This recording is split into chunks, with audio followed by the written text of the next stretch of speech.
Huszó, innen jövök, Huszó!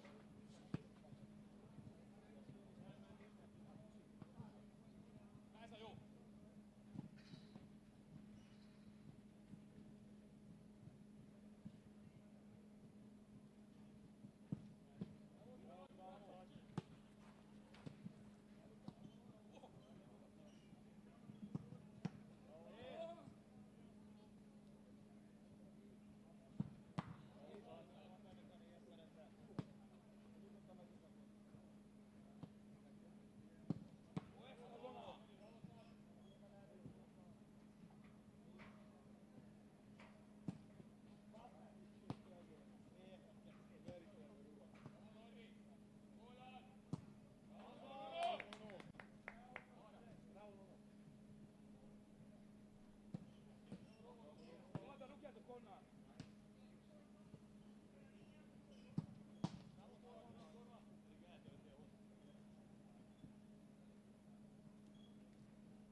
Rugd azt a labdát, Tibi!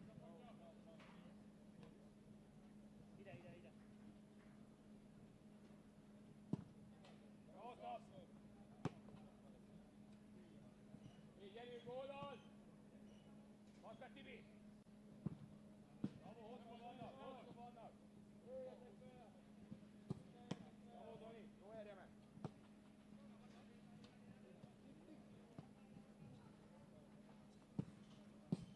Jó erre ment, a Tibi ott van!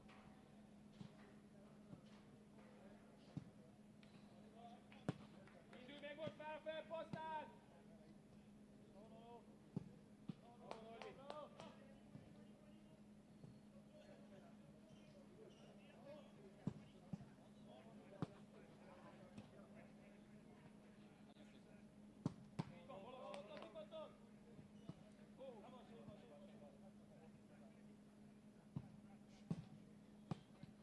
Jött a labda, srácok!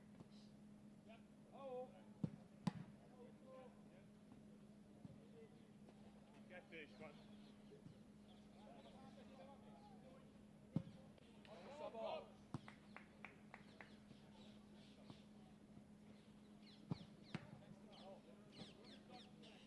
Összeszedtem összes labdát. Bravo, Kim! Nem láttam, arról volt.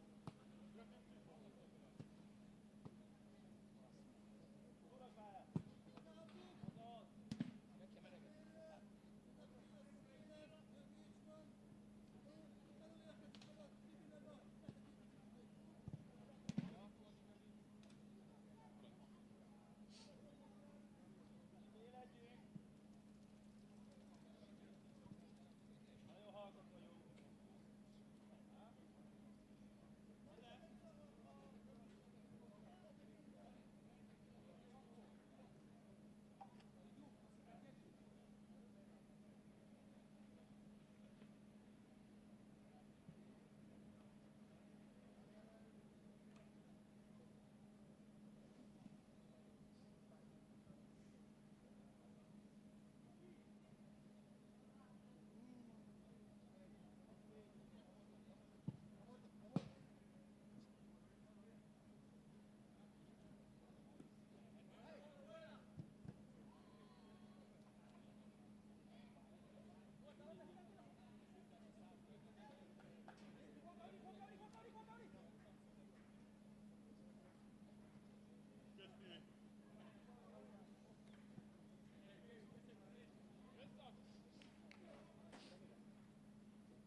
Bravo, Szabi, bravo! Így van, Orvi, így van, öreg. Ezek kellenek.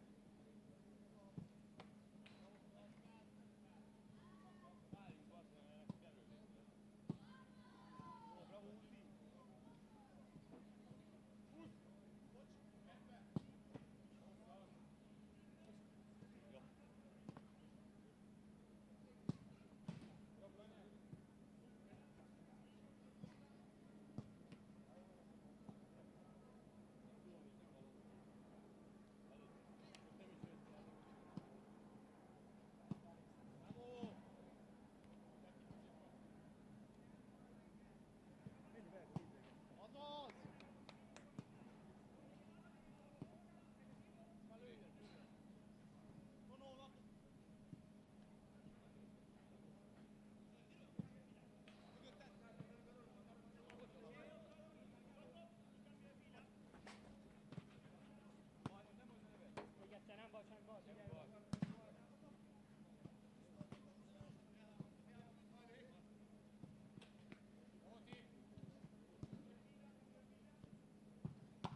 Misa!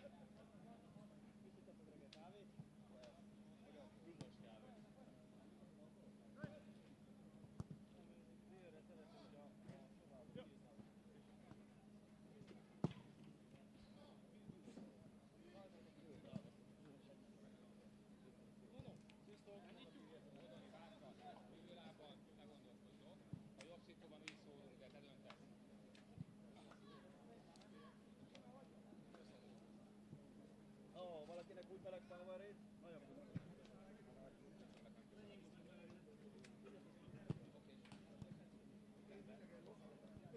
Az a jó, hogy kinyitottam Szabit. Jó. Hát de. Lehet vagyunk nem mosztán. Hajt a picsára. Nézd meg a sztorit, légy szíves. Tegnap nyert, azt már megint itt a romántot.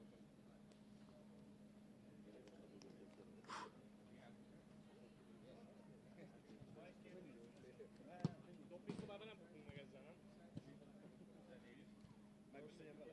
Nyertem hozzá. Nincs piros. Jaj, ahogy mondtad. Egy ideig.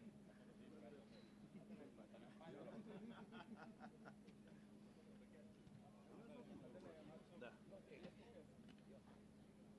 Gyerekek is próbálj meg nem foglalkozni a bíróval, jó?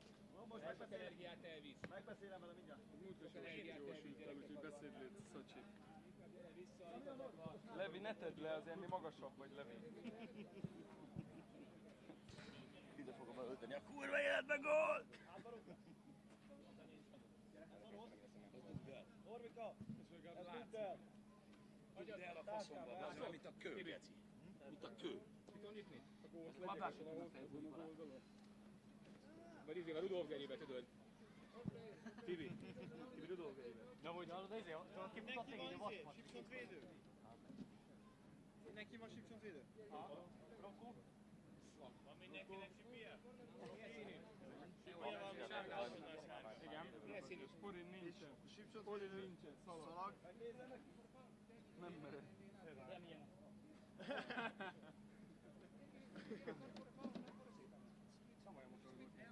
Nem. Korán van, mert hogy elkifeszül. Rosszul kelt. Sem borotvált. Minek nem? Nem is elnapját.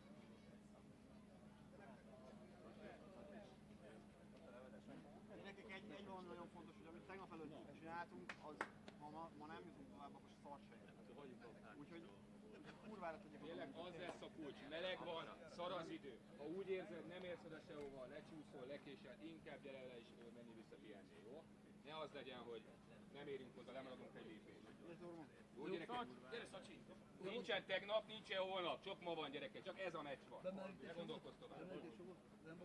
Mindenki nem volt? Sose folytott. Milyen friss folynak? Jó? Szuper. Megérkeztünk a Izertornára. Fontos műsor. Családél játszó, szereteiddel. Mindenki. Jó, küldjetek mindenki egészséget. Jó? Kettő-három! Hajrá! Gyerünk, gyerekek, gyerünk!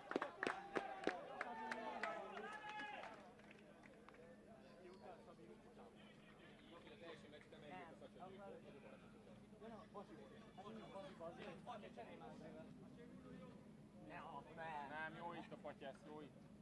Már megszoktuk. Hamu. Hamu és gémán.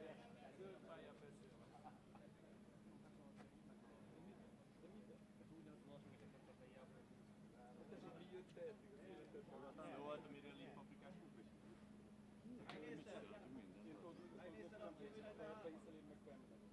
Klíma? Hú, bazd meg, összehúztam. Milyen film? A gyerek fejére. Nagyon melyik? Nézzétek meg az egész filmet. Miben? Movie 43. Alapból nekem így áll. Micsoda? Egyre kisebb még. Hered lógál. Jó, Isten. Csak jól lehet. Dobos ember. Én csak két pasma egy kicsit néztem. Nekem az a kedvencem. Csak két pasma. Rózsómák játszó. Jackman?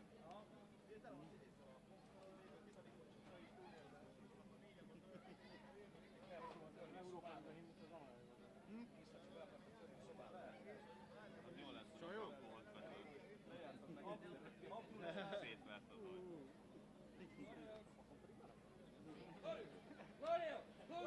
Be se tudod akasztani.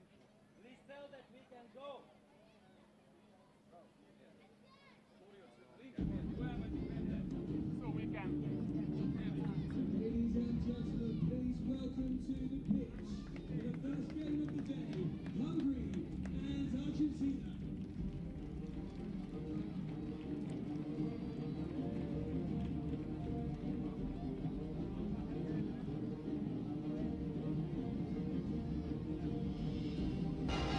It's a Group H clash that gets us underway today on day 7. You join us as the two teams emerge onto the pitch here in Muscat. Argentina led out by their captain Patricio Milizia, Hungary by their captain Daniel Husti, and we will observe the national anthems.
Great to see what it means to both sets of players, their respective national anthems. The Argentinians in fine voice as the two teams embrace here in Muscat on day 7. Let's have a look at the two teams. Argentina first. Players to watch out for there is their number 10 and main creative inspiration, Patricio Milizia. Hat-trick last time, wearing the number 10 shirt. Also amongst the goals, Juan Carlos Peralta and Julio Simoni. Also one to watch there. And mentioned in dispatches, the Loiseau brothers, numbers 6 and 7 in Federico Gamez's side. The referee today, Ishtok, over on that far side. Artis on the near side. And Florios, the third official, on this near side in front of us. Let's have a look at the Hungary side. One to watch out there for there is the number 14, their captain Daniel Husti. And the number 23, Donat Laszlo Sabo. He's their top scorer and has been amongst the goals. Also on the score sheet, Tibor Soron. The ones to watch for Hungary. Blistering temperatures here in Muscat once again on day 7. 3 more complete days of play in the 2024 Soccer World Cup. We start the knockout stages tomorrow. Remember, Hungary need a win here today. Argentina only really need a draw, but in any form of football, only playing for a draw can be dangerous. Argentina 2 wins out of their 3 matches. Hungary yet to win 1, 2 draws and a loss. I'm Martin Hopkins. Alongside me in the commentary position is Dan Shaw. Morning, Dan. Good morning, Scoop. First game of the day, a bit of jeopardy. That's what we like, isn't it? All to play for, 2 good sides as well in Group H, and this is a tough one to get out of. Croatia obviously winning it, Argentina and Hungary, very good sides, play different ways, and that will make it for an interesting matchup. And it wasn't an easy group at all either. South Africa, who started the table toppers, a game last night as well, so a difficult one to get out of, but one of these 2 sides is going to be going home at the end of this. Argentina looked really impressive in their last outing, winning 6-1 against South Africa. And South Africa weren't a bad side at all.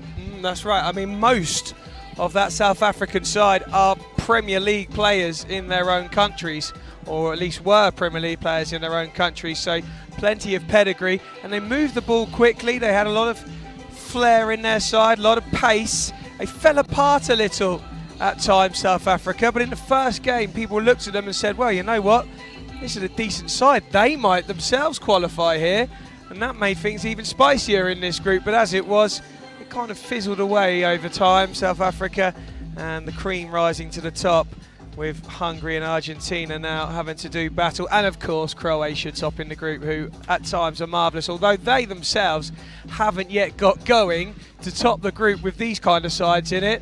Shows just how dangerous they are going forward. So Hungary really have to grab the win. They felt that their 4-4 draw against Tunisia left them a little hard done by, because Tunisia left the field in protest. It was unclear whether the final whistle had gone. The Hungarians thought they should have been awarded a default win, but nevertheless 2-2 versus Croatia for Hungary. Remember, they were 2-0 up in that game, and Croatia came back to grab the leveller. 4-4 against Tunisia, who'd led 4-3 right until the end. A loss 4-2 against the hot and cold South Africans, as we were saying, Dan, as we get off and underway here at just gone 9 o'clock. Slight delay to the kickoff. And this final game for both these 2 sides. Argentina only need a draw. Hungary need the win. Here are Hungary with a long ball forward, flick forward, goes behind, and it's an early attack down this left flank over on that far side, which Sabo, the top scorer, will take. Taking up a favourable position is Rocco Tolnay, the number 10 at the far post. Husti with a shot high, wide, and over the bar. And someone will scamper into the car park to get that one. Daniel Husti is an important player for Hungary. He does find the target quite regularly, but quite some way off of it on that occasion. Ball from one end of the field to the other, and that's a bit of a muck up there from the goalkeeper. Spilt that one. Hungarian goalkeeper. Ball cannons out of play. And it'll be a kick into Argentina. Loiseau comes across and he will take the kick in. Yol Loiseau. Back to Malizia. To Alain Loiseau on this near side. Can't past a resolute Hungarian defence. Picked up by the danger man, Sabo. Keeper in early action. Nicolas Morgera gathers safely and rolls it out. It is Morgera. He's wearing number 1 on his shorts and number 14 on his shirt. Opportunity to shoot here for Hungary. Saw on the man. And he's won a corner for his side in the early stages here. 2 minutes played, 0-0. He caught hold of that one, Scoop. If it wasn't for that Argentina player bravely standing in front of it, I think that one was fizzing in. Here it comes, low shot. Taking up a favourable position is Rocco Tolnay. Can't get a shot on target, 0-0. It remains goal kick, which Morgera will take here in Group H. Plenty of games for you today.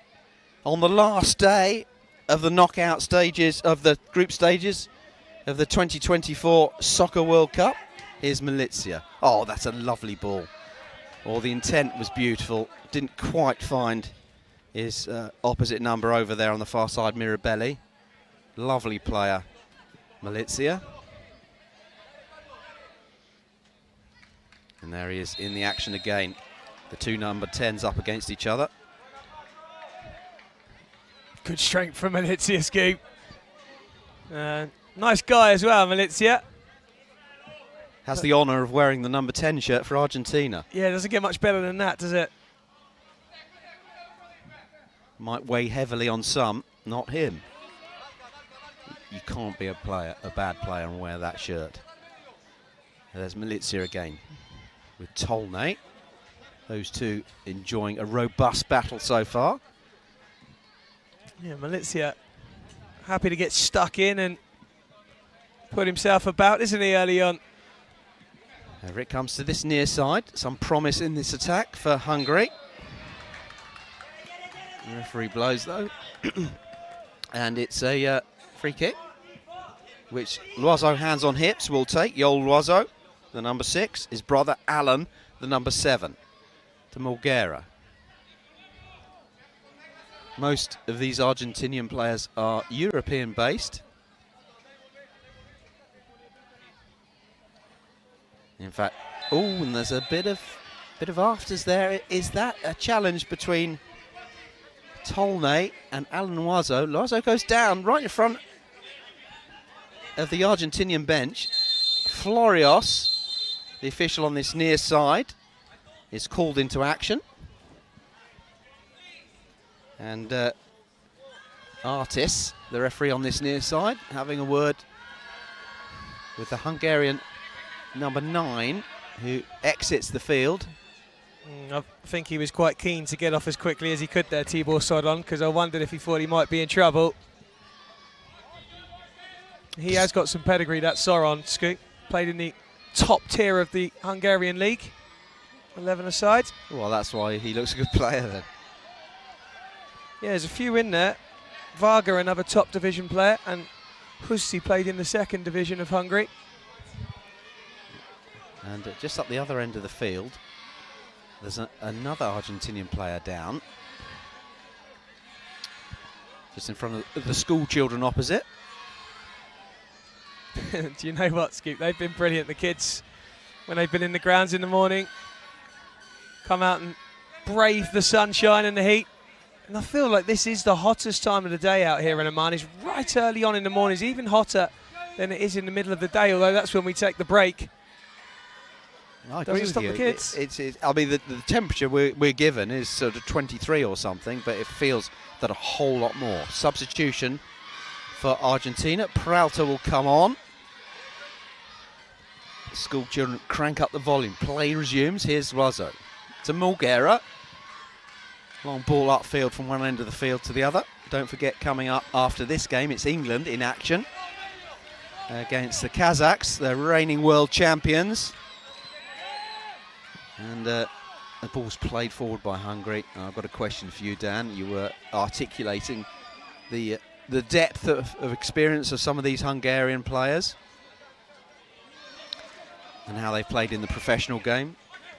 Do you think England, upon reflection, might conclude that they should have brought someone with that level of experience, 1 or 2 players like that?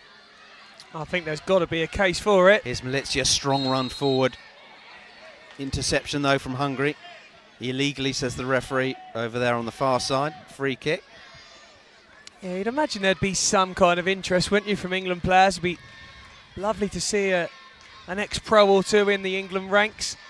I think the one thing they have had from this tournament is experience and some understanding just what the levels are. Loiseau stands over the ball. He will try his luck. And it cannons off his brother. Not sure if that was a pass or a shot. Here's Milizia. Back to Loiseau. Yol Loiseau. Back to Morguera. Comfortable on the ball. And Yol Loiseau comes forward. Mirabelli's available over on that far side. Peralta. Good skill from him. Drives forward. Can he get to the ball, the dead ball line? That's disappointing. Neither one thing nor the other. Looked good in this tournament, Peralta. Been amongst the goals.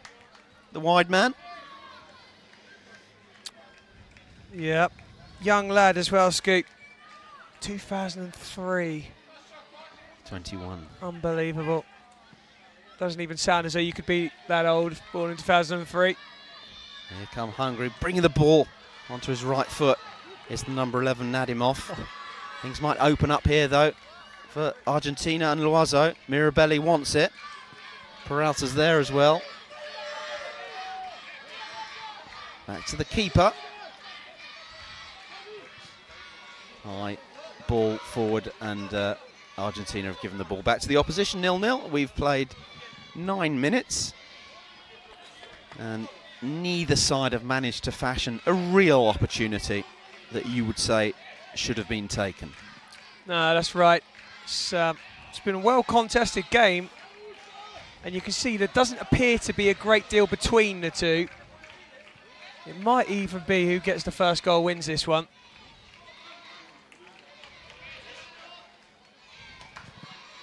There's a shot from distance. Peralta brings it away to Loiseau.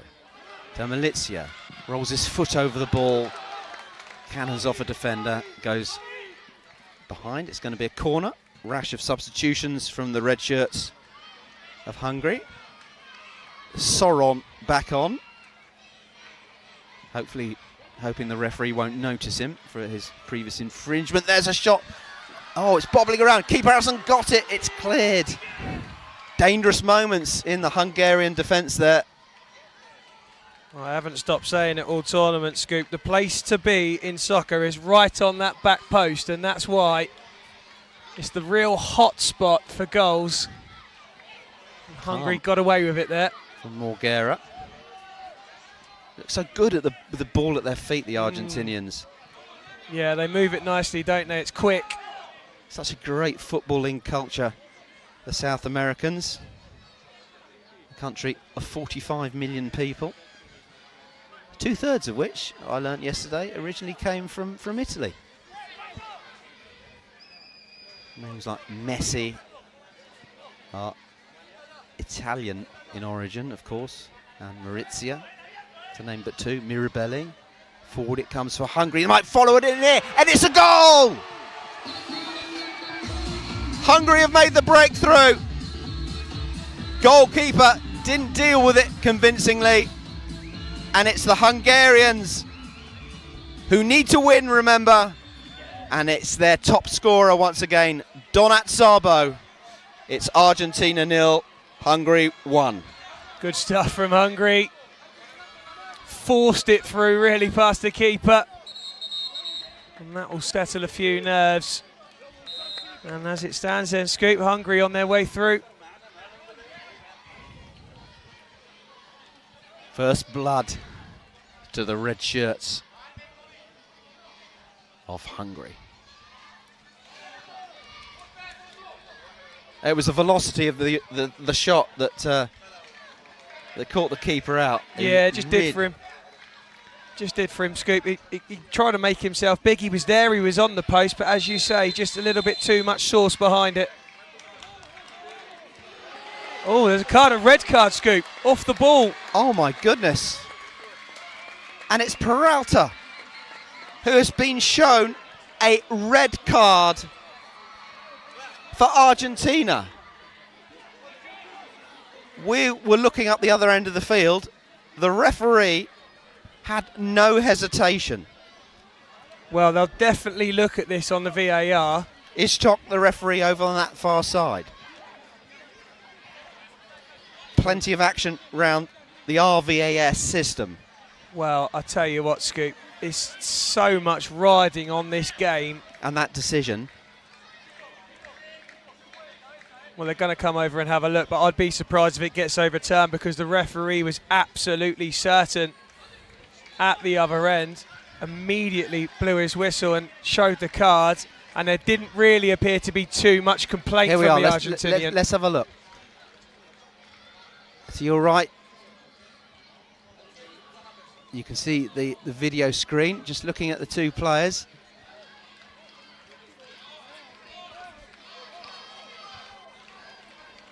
The Argentinian coach is saying that there was a foul before that should have been blown up for.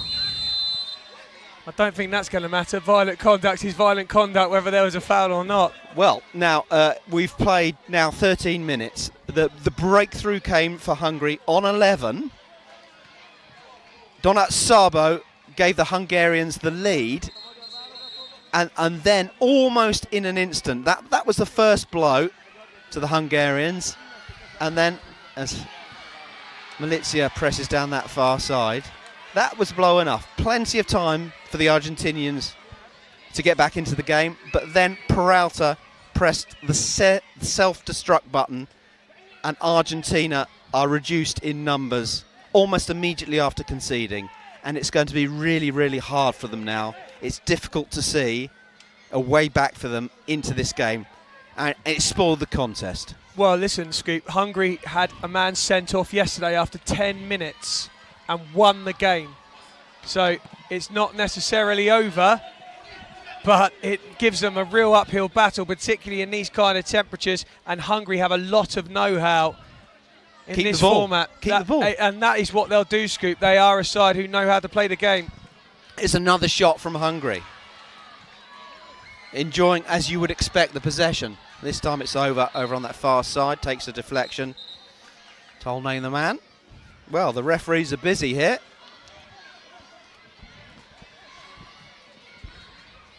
Bit of shock. We didn't really see it in real time, did we? Because the ball was up the other end of the field. Well, the referee was just a couple of metres away and he was absolutely certain. That's the advantage of having the official on the far side and the near side. No hesitation whatsoever. Well, that's it. The Argentinian possibly thought he'd be able to get away with it with the ball at the other end, but there's eyes on you everywhere. Here's Milizia. Now they've really got to keep the ball. Milizia goes one way, then the other. Wins the free kick. Sabo, the man who brought him down. Yeah, he's impressed me so far, Milizia. Been strong and agile, bit of skill there as well. Drew the foul. Well, he wanted the foul and he got it. You could read his intentions there. But an uphill task. And as I say, not impossible. And Hungary are the side who showed us that yesterday. You can win a man light. Here's Loizo. Drives the ball against the wall, but was it in the hot sunshine, Dan? No.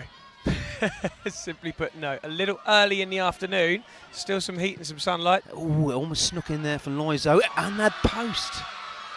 Real opportunity. I think it was Mirabelli. Still Argentina have it. They're going to have to play their passing game. In fact, it was Ortlieb, the man in the box there, winning another free kick. I think you're going to see quite a lot of this from the Argentina side, Scoop, for two reasons. One, they're going to try and make that man advantage change and perhaps try and find that red card for Hungary, but also it just winds down the clock a little bit. And despite being a goal down, they're going to need to just eat up a little bit of time when they can, just to preserve some legs for later on in the game. It's a side of the game I don't want to indulge in footballing cliches and stereotypical behaviour, but it's a side of the game they're quite good at. the South Americans. It is a bit of a trademark, particularly of Argentina. They've given it away though. Picked up by Milizia. Tries to receive the return pass. Ortlieb, the man involved there. End-to-end stuff. Here's another opportunity. Oh, and it's a great block on the line from Mirabelli. Did ever so well there. Tremendous work rate. And when you see playing soccer, playing football, when you see a teammate do that, it gives you a lift. Certainly does. Everything on the line there, wasn't it, from Mirabelli? Clipped out to this near side. That's a hopeless corner. Oh, suit Argentina right down to the ground. Soron, the man, just played it straight out into touch. Here's Milizia, ball at his feet. Drifts to the left, has a shot into the side netting. School children opposite disappointed. And there's a section of kids in one stand, all in their Argentina shirts, and Vamos Argentino was the cry from them earlier on before the game. Very much pleased, the Argentinian side opposite in the dugout.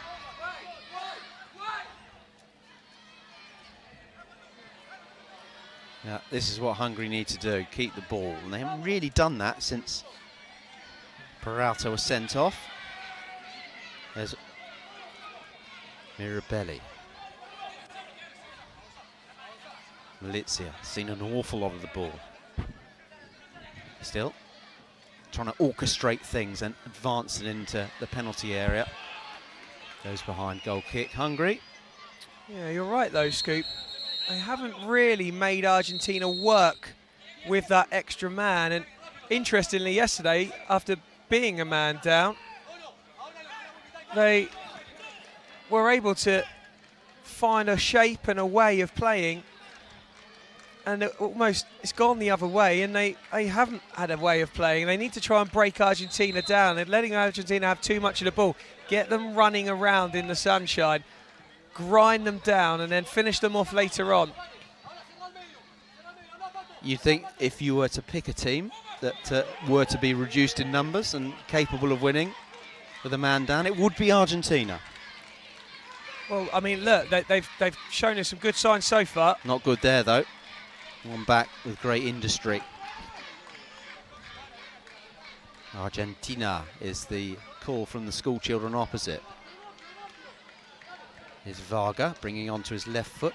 Just drags his shot wide. Yeah, I think Argentina's future in safe hands internationally, of a certain Leo Messi drawing attention from the youngsters. Here's Loiseau, lovely play that. Down this near side. Still, it's Loiseau, and there's a foul on his brother. Alain, Yol with the ball. This time it's gone the opposite way as we pass the 20-minute mark. Feisty encounter, this one, even allowing for the sending off. Yeah. Passions running high. No surprise when Argentina are around.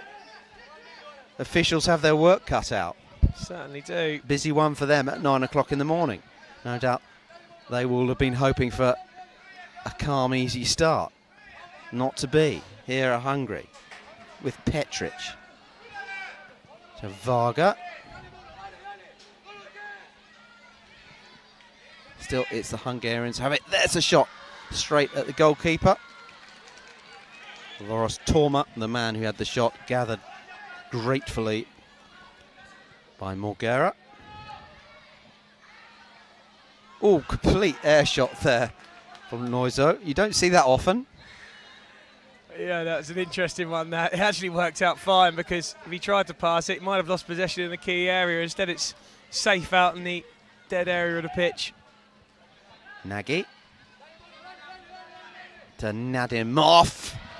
Saved by the keeper with his feet. Did well. Down low. His near post. Still, it's the Hungarians. Remember, they've got a man advantage. Pressing the Argentinian back line. Still Hungary. Might get a shot away, and there's a second. I think it was Nadimov, the man who got it. Bottom right-hand corner of the net. and you'd think it will be very, very difficult now for Argentina to come back from this when they are reduced in numbers. Yeah, that red card really is done for Argentina.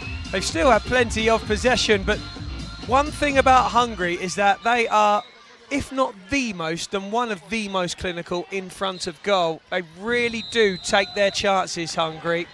They're a certain sort of side who, against the bigger so-called nations, they might not have as many shots on target. Quite regularly they'll come through as winners because they know how to find the back of the net. Right on half-time as well, Scoop. Argentina going in at 1-0 at half-time. Little bit of belief, that's going to hurt them a little. And suddenly Federico Gamez, the coach for Argentina, he's going to have a very, very different team talk. Yeah, I mean, the one thing that will encourage him is that there has still been,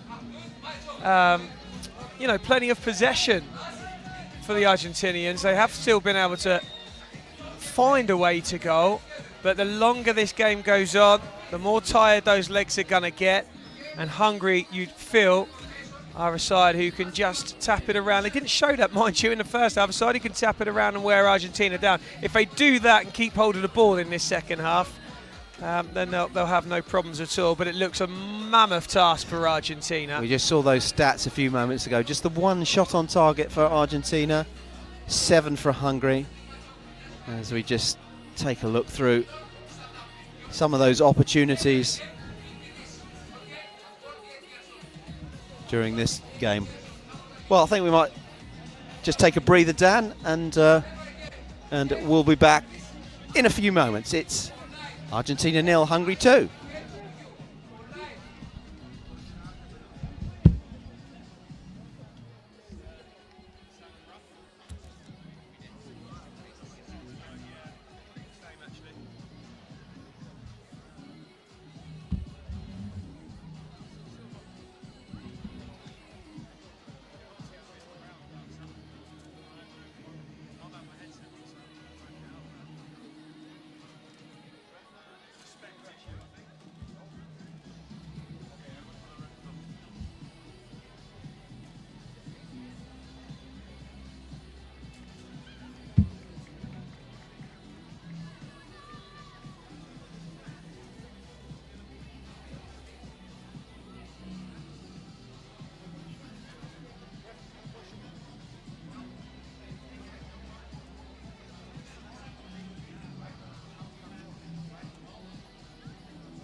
Check that, please. Can you check that? Can you check it? Check yourself, bro. Live stream, check. How you doing, guys? Really? Do I need to become bodyguard again? Is it the Hungarian? Is it Hungary again? Oh, they were arguing. With each other.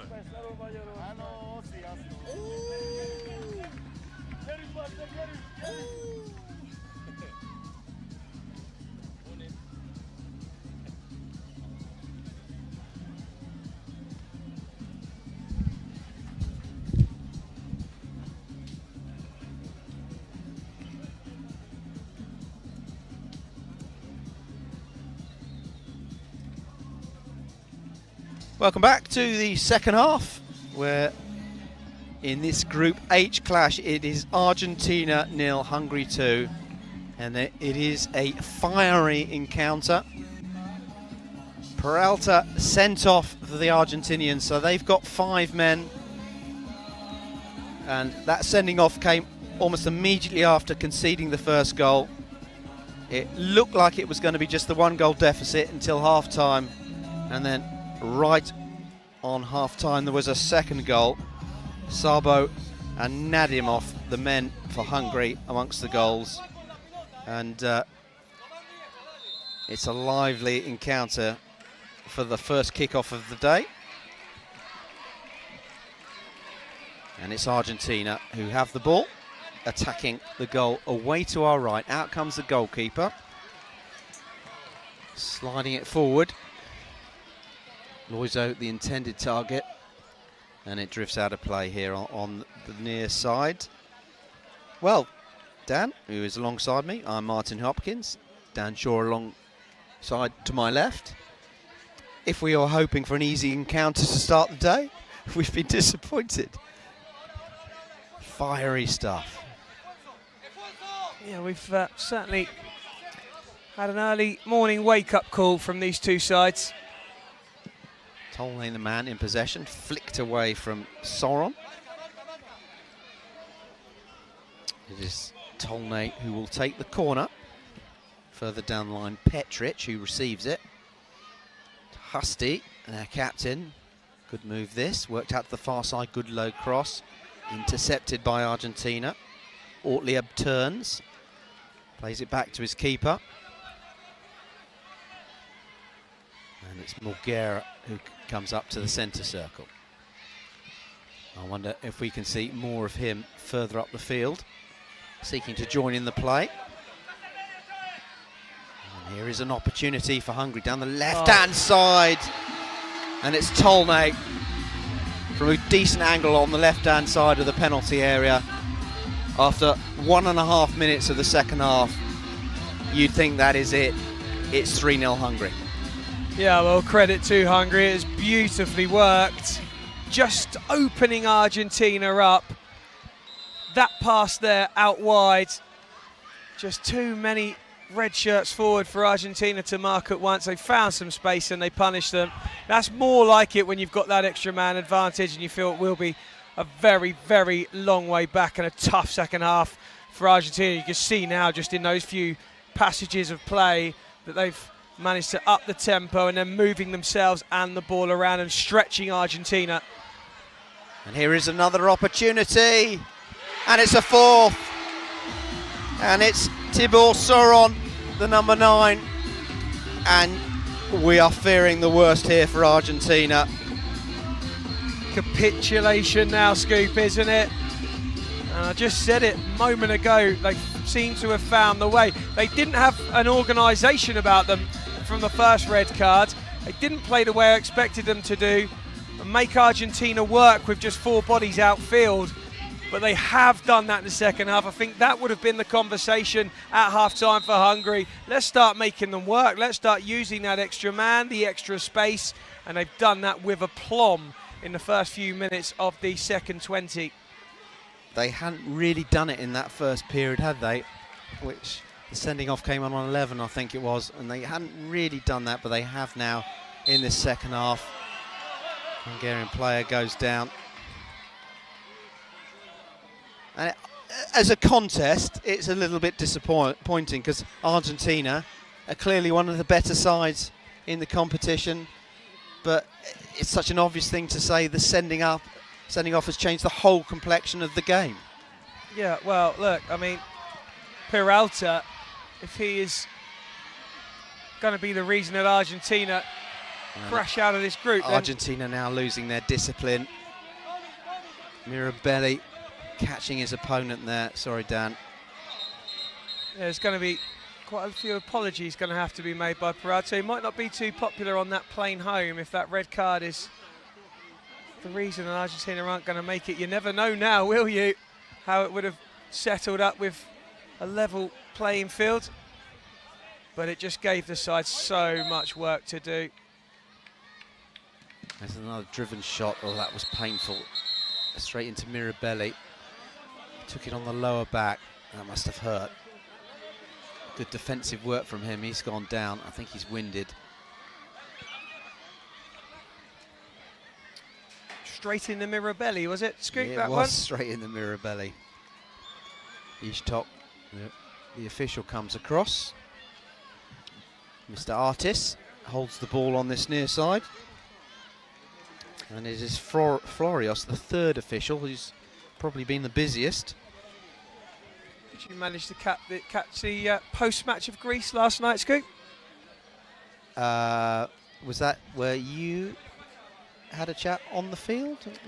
No, I didn't have a chat on the field because there was a little bit of action going on. Moutsakis brought his girlfriend out of the crowd and made her his fiancée. Really? Live on TV, right. yes. How exciting. It's all He was going in- off here. He was in floods of tears as he asked her. Very emotional moment. Well, go on then. I hope she said yes. She did Oh, thank indeed, goodness and for it was a packed house. It was great in the evening. It's a different challenge in the morning. It is. It's almost like two different competitions from day to night. The tempos are so different because of the heat and the humidity. The winter sun of Oman is not quite the winter sun that we're used to back home. I always felt sorry for example, the Canadians who had to play in the morning heat after a long and arduous journey to get here. Yeah, well, I mean, you know, they've come from 12 inches of snow. It looked like they were playing in 12 inches of snow at times. What's the temperature here? Right now? Yeah. Well, they're telling us 23 on screen. I would suggest it's got to be up around 26 to 28, hasn't it? Well, it's 26 to 28 less in Canada and some. So very, very difficult for them. An advantage if you're used to playing in the heat for the South American sides. Yeah, it is, but not with not with a man less on the field. 4-0. Such a shame.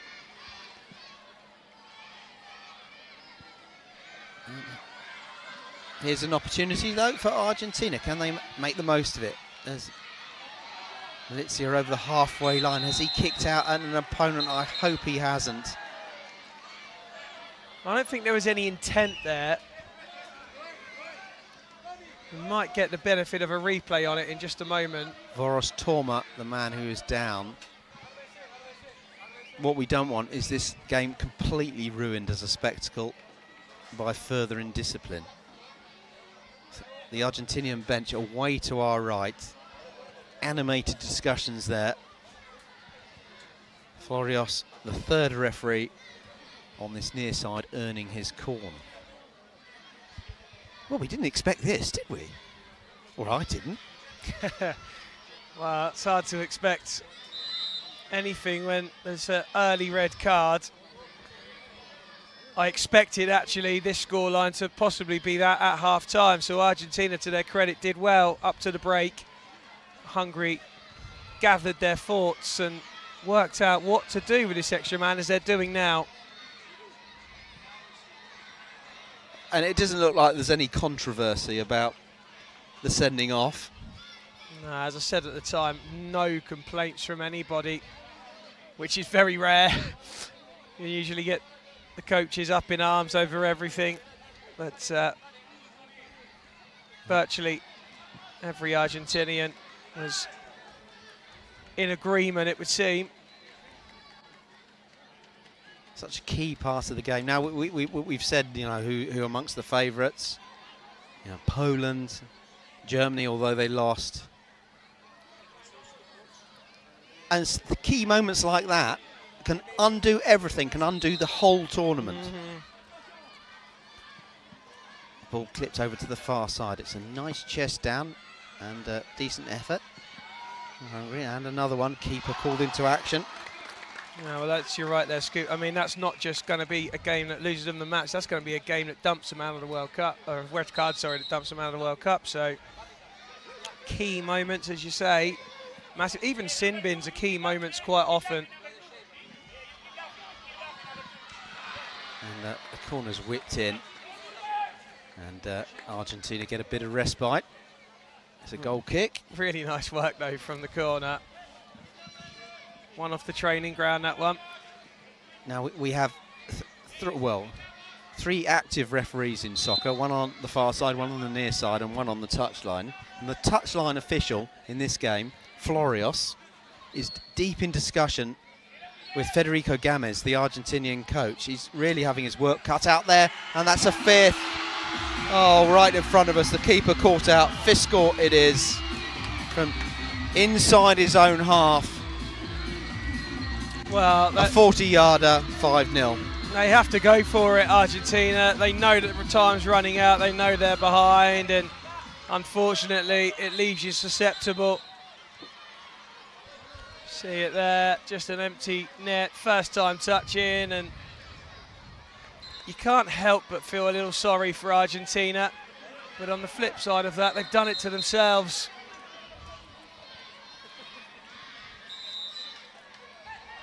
And it's a long way to the final whistle, 9.5 minutes. Argentina clearly aren't, but they've given the ball away again. Fortunate not to give away a free kick. Credit to them for keeping going. There's Loizo, deflective shot, saved by the keeper. It's the sub-keeper, Norbert Ivancic. His first action. Corner taken, intercepted, back to Morgera.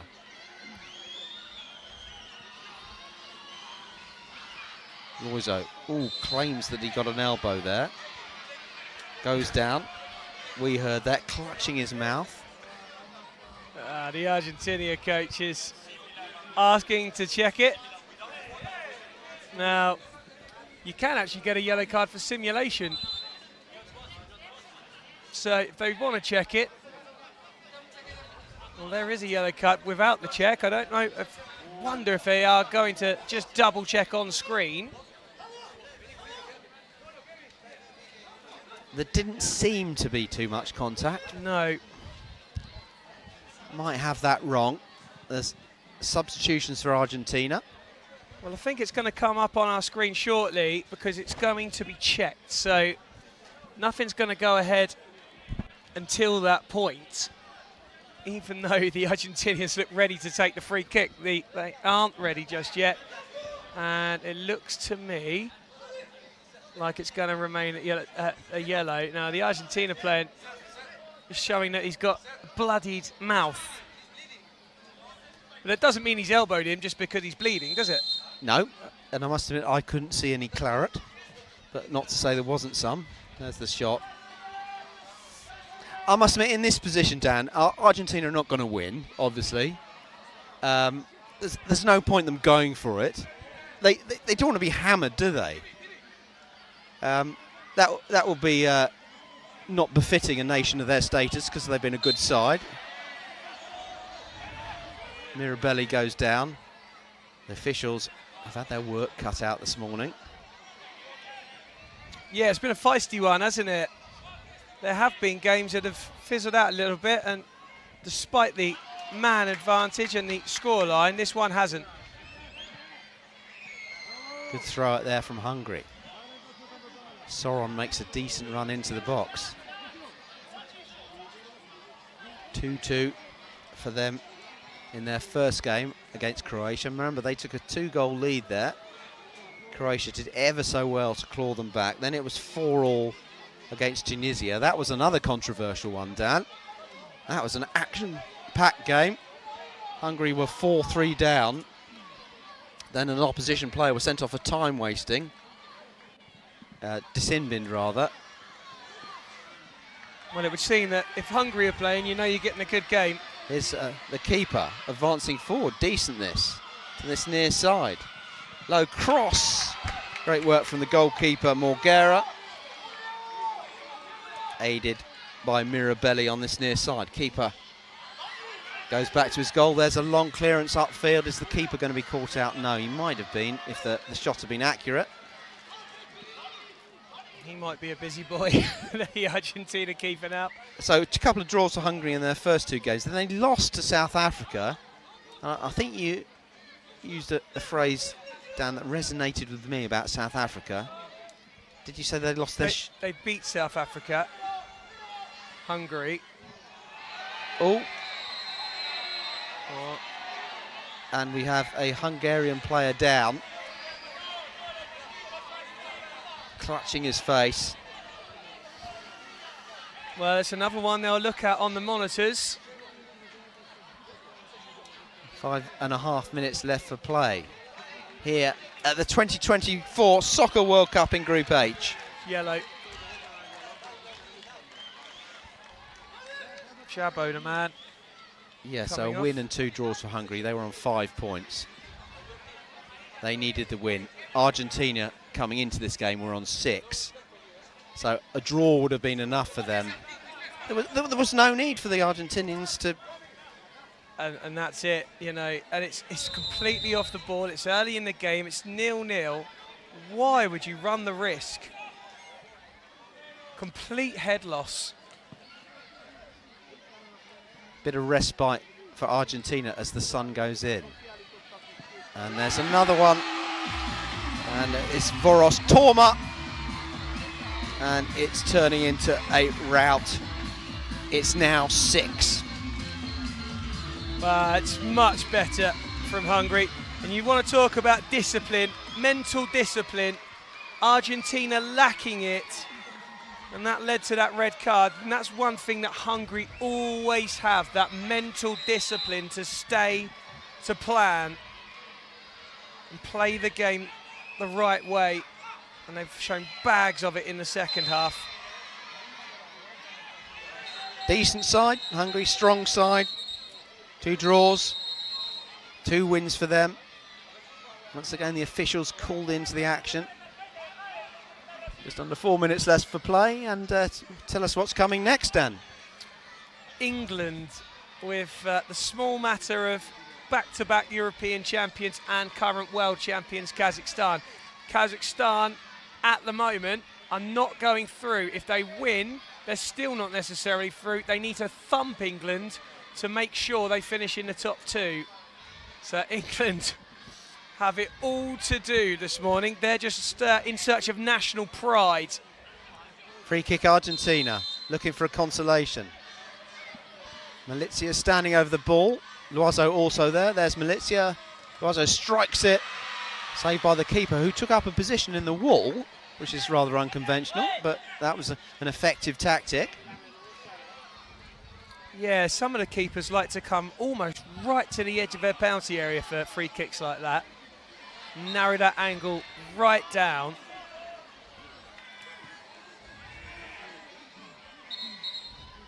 You feel so Argentina players deserve a goal just for the amount of effort they've had to put in for so long. Who would you be speaking to? There's a shot from Loiseau over the bar after this game. Well, I dare say you'll get some passion from the Argentina camp. There's a header there, narrowly wide, from Voros Torma, who got the 6th goal. Tall player. Yeah, I think Malizia might have a little bit to say. He started really strongly as well, Malizia. He looked like he was well up for it. He's just had to change up his style and preserve his legs since the red card, and that's meant that he hasn't been involved in a game as much as he'd like to be. So Argentina yesterday scored 6 against South Africa. Now they have conceded 6. It's a cruel game, Scoop. Fine margins can change things significantly in soccer. There's Voros Torma bringing the ball onto his left foot. Loiseau's there, defends, does well. Argentinians behind a lone flag over on the opposite side look disconsolate, dejected. The pity of it is that Argentina looks as if they could have made an impact in this tournament. Yeah, it's a shame because you feel as though if they got through to the knockout phase, they may have had a chance. And that will be the biggest disappointment for them as well. Good side. And a red card early on in the final game, giving them no hope. I just feel that in this tournament, in this heat, and given the compact nature of the knockout stages of the tournament, where you're required to play a lot of games in a short space of time, that might favour the more technical teams that keep hold of the ball and have got the guile and nous to be a bit patient and break teams down. Yeah, there's definitely a mental attitude you've got to have. Hungary have got it, Serbia have it, Croatia have it, Ukraine, who aren't here, are a side very good at that usually as well, knowing how to manage the game and manage the tournament, really, as you say, to keep those levels at maximum. So up next, England seeking to avoid a heavy defeat against Kazakhstan, who need a big victory. And there is the final whistle. Eventful game. Hungary have prevailed. They took the lead on 11 minutes, but almost instantaneously the game changed in the blink of an eye when Peralta was sent off. A goal down and a man down, then the floodgates opened. Further goals for Nadimov, Tolnay, Soran and Fiskor and Voros Tormos have made the score Argentina 0, Hungary 6, and there will be recriminations and discussions and analysis in the Argentinian camp, and my advice will be for Peralta to get a different plane home. Yeah, he might not be a popular guy for a while, Peralta. And one thing we do know about the Argentines is that they've got a bit of passion about them, and passion might just be spilling over in the dressing room at the end. There are the statistics that don't quite tell the full story. 35 shots in this game, 17 on target, and the only statistic that really matters is the number of goals.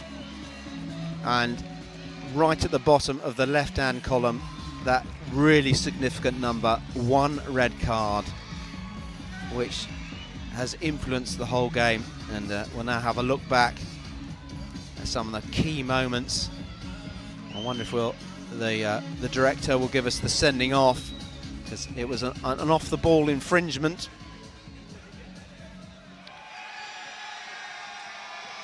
Dan Shaw now off to talk to one of the protagonists involved, and why we see the highlights reel. We'll take a short break and we'll be back, because next up it is in Group G. It's England against Kazakhstan. Here it's Argentina 0, Hungary 6.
Day 7 of the Socca World Cup continues. Will you please welcome onto the pitch your two teams, England and Kazakhstan.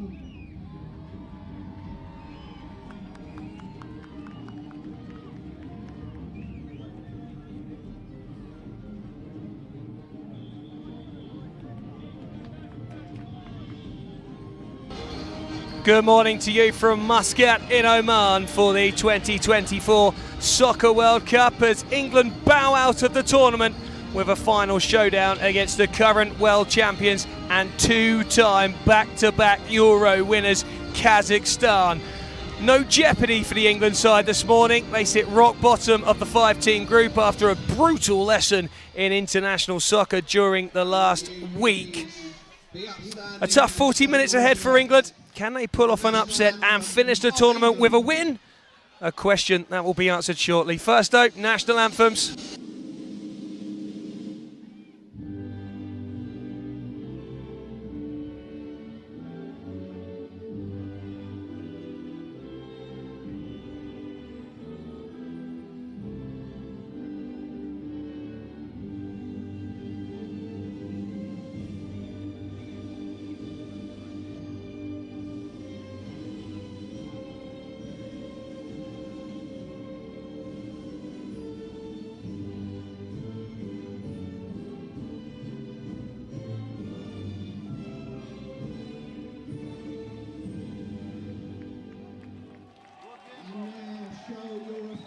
And be upstanding for the national anthem of Kazakhstan.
Kazakhstan have to win by as many goals as possible to move up in the top two spots and into the knockouts. This group has 4 of the 5 sides on 6 points. 3 of them can still make it through. Sudan can no longer get there as their goal difference won't be sufficient enough to qualify. The side in red very rarely find themselves under pressure, but just as they did in the opening game last year, they failed to defeat. That grabbed the attention of France, Germany, Poland, Croatia and co, who all feel they are in with a shout of lifting the trophy, safe in the knowledge that this Kazakh side are human after all.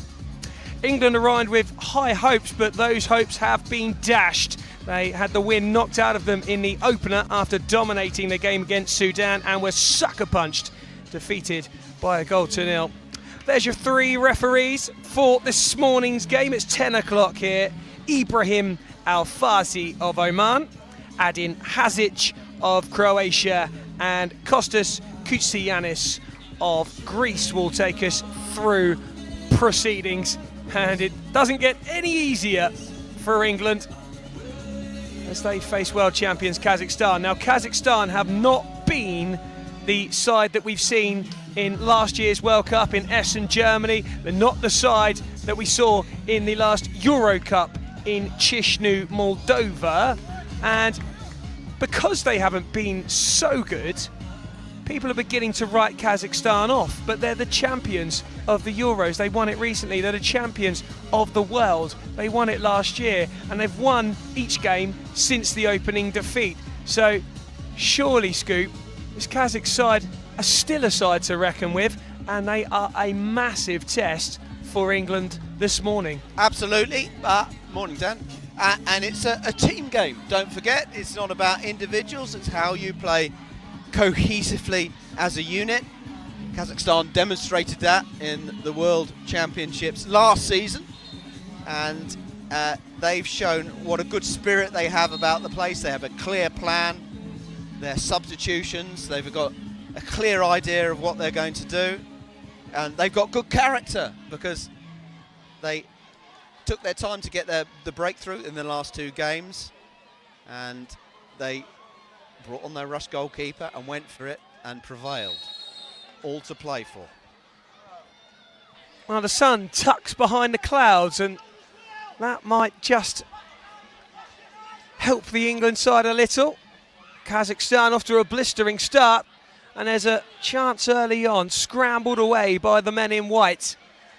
And Kazakhstan in possession. You might find that they have a lot of the ball in this game. That's Imashev.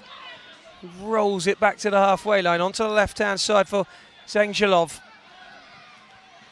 England having to defend early in the opening 30 seconds or so. And I know if you're watching in England, you've had to wake up early. England have to do the same, and they could be behind here. Slammed off of the crossbar from Berdabek. And England almost in the opening minute were already a goal behind to the world champions, who have started with some vigour. What England must not do is concede an early goal. That really took the wind out of their sails last time. Kazakhstan have the wind right in their sails at the moment, and flash past the post. As you'll see in the replay here, quick football. That's the shot that smashed against the bar from the feet of Berdabek. And Kazakhstan have just begun to show England what they're made of, and the game itself has just begun a minute and a half in. It's a triumph already for England. They haven't conceded early on. They conceded in the first few seconds. Now they need to keep hold of the ball and just try and gain some confidence. You could see it deflate out of them last time after that goal after a few seconds. But here they come, making inroads into the Kazakh half. Well, they've had to retreat again, but the ball is at English feet as Collins goes long. England attempting to possibly play for that long ball and their head down, but Tom Savage was never going to get to that one. And Kazakhstan will have a goal kick, and there is a bit of purpose about Kazakhstan. They know that this is a game where they need to put as many as they can past England, because a win will not necessarily guarantee survival in the World Cup, and if they were to crash out at the group stages, that would be a massive, massive shock. Twisting and turning is Kenzegelov. Back it goes to the feet of Islamabek. Karzaganov with the 1-2. The Union Jack there being waved in the stands opposite us. And Kazakhstan are flying also, as things stand, as they pepper the England penalty area. Mats Colebrook can't keep it in. Kazakhstan ring the changes, and that is something that the Kazakhs do and England do not do, is that quick rotate, keep the legs fresh. Well, there's more than one way to skin a cat. It's not necessarily the right approach. They probably have the greater strength in depth, the Kazakhs. Let's see if England play it out from the back here. That's better. Nice play from England. Lovely bit of skill on a halfway line from Savage. And he looked to keep going. And it was a savage bit of skill from the defender momentarily. But out of play it goes, and back in possession of the team in red. Just like many England fans at home, the side in white have had to wake up and smell the coffee in this tournament. It's been a real lesson in levels. In Kazakhstan, when they get going, are the top of those levels. Williams stretching out a leg and committing the foul as Zabagonsky goes to ground, but we're 4 minutes in and Kazakhstan have not found a way through, and Decent that will start. promise England, or giving us some hope at least. Encouraging. Shot comes in, smashes into the back of Matt Allport, and out of play it goes for another kick in for Kazakhstan, and it's Zabagonsky who has got an angle for the shot here should he want it, fires it in, chance for Kazakhstan, and for the second time they slam it into the crossbar, and England on the counter-attack momentarily with Will Robson, and a shot at the back post from Tom Savage. Was there a touch? No, says the referee. Goal kick Kazakhstan. Looked like there was. Good effort. Was heading into the top corner, it looked like. From here, the referees look at the screen. Break after England had been on the defensive. Still hard to say. Kazakhstan trying to thread the eye of a needle through Ayan Khan, but that one goes out of play. 5 minutes in now. England have had a shot. England have not conceded against the world champions. It just feels for the last minute or so that there's a little bit of extra belief and confidence in the England camp. Kazakhstan will look to try and change all that. They've ridden their luck, England. Some shots from Kazakhstan. England have been slightly fortunate to keep the Kazakhs at bay. Well, that's a lovely turn and a big chance, and Williams has slid on the ground. I think he might even have just accidentally slid in there, but it's a slide nonetheless, and it is outside the area. That's the thing that England can be thankful for. Kazakhstan have a free kick, but it's in a very dangerous position. Back on comes Ken Zhongalov. Referees looking at the video screen. RVAS. Well, we'll have a little check then. All good. Okay, carry on. Very good system, this. Yeah, Florios and Iscott on the video system for this one. Hands on hips for Ken Zhongalov. Work to the back post for Zabagonsky. Fires it into the top right corner. They've come close already, Kazakhstan. They've hit the crossbar on a couple of occasions. They make no mistake this time. And the world champions lead. It's England 0, Kazakhstan 1. What a great shot that was from Zabagonsky. Well worked free kick. Smashed it right into the roof of the net.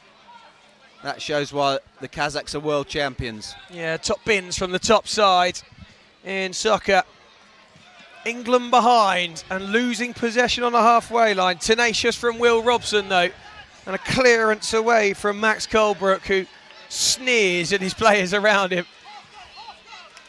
Kazakhstan with a bit between their teeth, and they know that they have to keep going and keep scoring. England are going to get a barrage of attacking from the Kazakhs, and they need to be mindful of it. And they're going to have to dig deep, England. And if that chance comes, they got to take it. Sun's gone in. That will favour England. Ferocious temperatures earlier on today for the first game.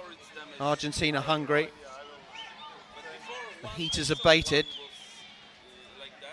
which is good for England. Collins will just wait for that one to come to him and take some time as he strides forward. Lock with the touch out to the right-hand side.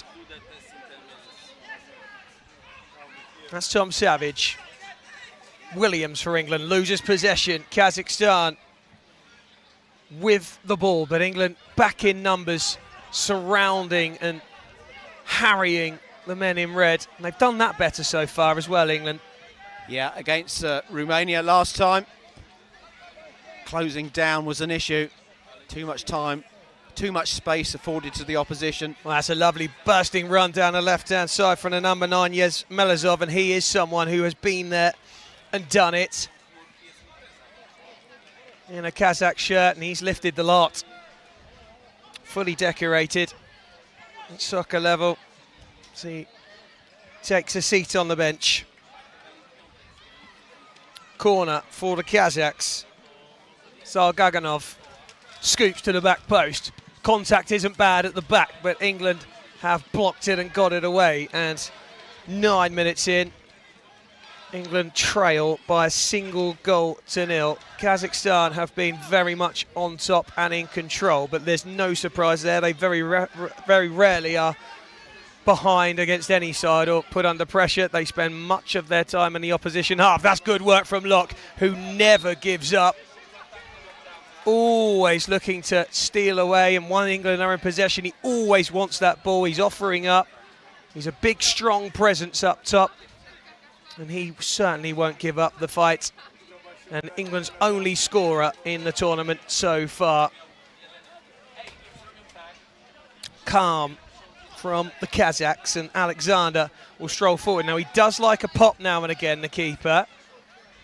Locke is going to try and close him down and squeezes the Kazakhs out.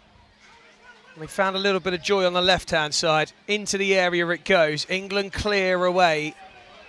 They've not had it all their own way. Despite a lot of possession, it's not been easy for Kazakhstan. No, what England need to try and do is string a few passes together, find feet, calm things down, keep possession. A little shove there from Locke on his opposite number, T-Day. Referee comes to discuss the matter between the two of them. Big physical presence, Alex Locke, making his point robustly.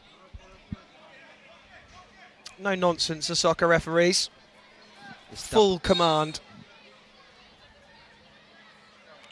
Kazakh kicking to the edge, miskicked and cleared away by Williams. Volley from range again is met by the feet of Williams, the England number 6. Is that a high boot? No, is the answer according to the officials. Tom Locke trying to get the touch, spinning around with 2 red shirts around him and winning a free kick and showing his aggression and strength to get England out of trouble.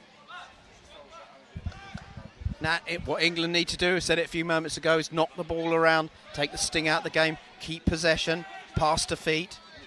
Locke trying to go alone there, and he's left England on a counter-attack from the Kazakhs, who have space on the edge, and it could be 2. Oh, that is superb from big Tom Collins, who dives down to his left-hand side and tips the ball around the post. Good effort, very good save from the England man in orange.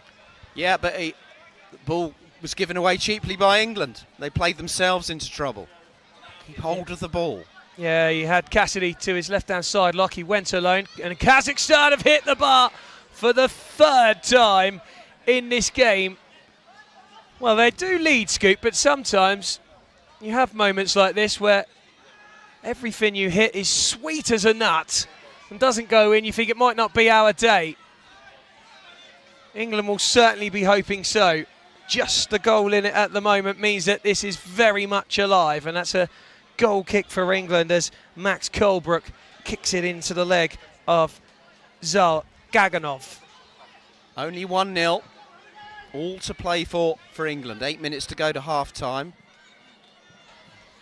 And can they keep the ball here? They might win a free kick. Do so. Now, here's an opportunity to get into the Kazakhstan half and pose a few questions of their own. Cassidy pulled back there.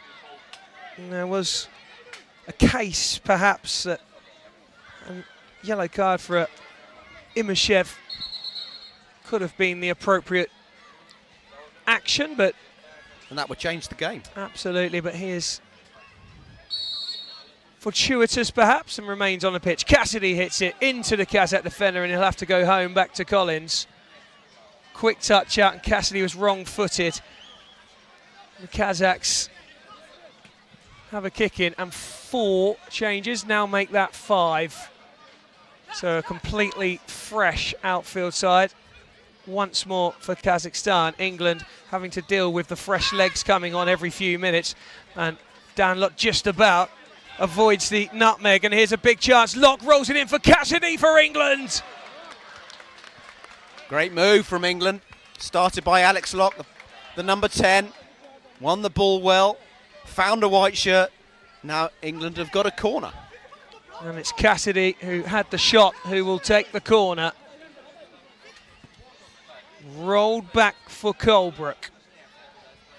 Locke. Savage on the turn. Out of play it goes. I like Colebrook as a player. I think he shows good heart. Gets up and down. Wears number 3, but I believe he's a right-sided defender. Kept going against Romania when the chips were down. And that's what you want in a footballer, good character. Well, not giving up. Saw his passion at half-time in the last game, asking for a bit more from his players, particularly vocally. Seemed as though he felt there wasn't enough talking going on out on that pitch. Communication absolutely massive in any format of football. But if you're quiet as a church mouse on a 6-a-side pitch, you're going to cause problems. Yeah, it seems to be a problem in the modern game. There aren't those vocal players, those players that can talk to their teammates and bring the best out of them. That's a heavy touch, and it means that Kazakhstan have the ball back, but they themselves a little sloppy with the passing. They've burst through the centre though, and another strike, and it smashes into Marcel Diekman, who goes to ground for a breather and will go out of play for a Kazakh kick-in. Who's the best vocal player you can think of that best at encouraging and organising his teammates? In what format, Scoot? Any format of football. I'd imagine Roy Keane was quite chirpy. Yeah, pretty good. Yeah, I'd concede that one. Tony Adams. Tony Adams, John Terry. Gary Neville. Oh, he doesn't shut up anyway, does he? Kick in for the Kazakhs. Negotiated onto the right foot by Sifulan. England with a goal kick of Tom Collins through the centre for Locke, who's always looks busy on the ball, but maybe just trying to do a bit too much at the moment. Gives away a free kick. Got to release it a little bit more, Locke, perhaps. Yep, dwelt on the ball there too long. Not the greatest decision-making there. England have just over 4 minutes to go to half-time. If they could keep it to 1-0, that will be a decent performance. It's important they don't concede a second. Kazakhs in the stand opposite us raise the volumes.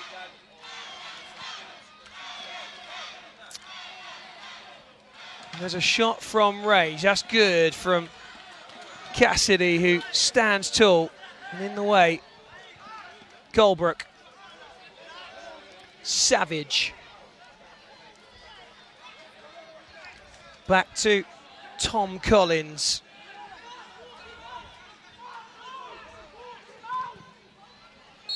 What were we saying about vocal players? Well, yeah, and it's the man in front of us, Mats Colebrook, with plenty to say. And he has a very clear plan in his mind, Colebrook, of what he wants and expects. And that little move at the back there from England wasn't it. Kazakhstan again ring the changes. Just shy of 3 minutes to go in the first half. But England only a goal behind.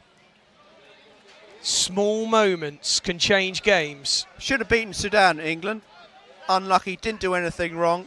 Really good performance. Sudan have since done well in the tournament, and that shows, I think, puts England's performance in a different light. Yeah, I think in the cold light of day, they'll look at that and say, well, we didn't have any easy games here. But they could have beaten Sudan, yeah, well, they progress. Absolutely, and well, Sudan can't progress now short of some kind of miracle with goal difference, which you'd need an abacus for to work out at this stage. But yeah, you're right, on top. And there's space for the Kazakhs, though, at the other end, but they're going to have to wait for reinforcements. Good defending. Good from Cassidy. Still England will have to defend and sit deep, though. But all the white shirts bunched in there trying to narrow that space down. And that's one thing it looks as though England have tried to do in this game, is reduce the space to play. Not allow Kazakhstan too much room Into the near post it goes, away it goes, and no nonsense stuff from Max Colebrook. Yeah, they showed too much respect to the Romanians, far too much time and space. There was an entire circle around the first goal scorer, an exclusion zone, as he picked his time and his space to shoot. Much better in that respect from England today. Zalgaganov. Kenjegulov. Imashev. Little feint and a strike. Header of Tom Savage is a good one, because that was flying towards the England goal. Might need a paracetamol for that one. Collins with... Now, one thing I have noticed is oh, and they almost lost the ball there. No foul. It's one learning exercise from England. It's not enough just to pass the ball from A to B. You need to present the ball to your player in a way that thinks about their next move. Well, in England, we play six-a-side. A lot of lads will play six-a-side. And this is six-a-side, but it's not six-a-side. It's soccer, and the way you shape and set up and play are very, very different to what we're used to as English footballers. And it's a struggle at the back there for England, and that was really clever and industrious work from Max Colebrook, who sensed the danger and knew that he had to take the touch and take the clip from the Kazakh. And taking one for the team, certainly there, the defender. He knew he was going to get hurt, but he knew at the same time he had to get hurt to draw the foul and stop the attack. Imashev inquires as to his well-being.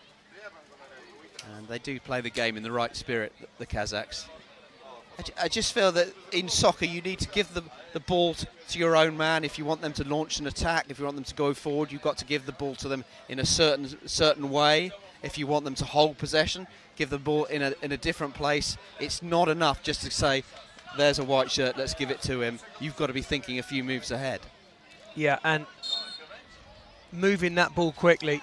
You don't want too many touches on it. 1-2 touch, and then find that pocket of space.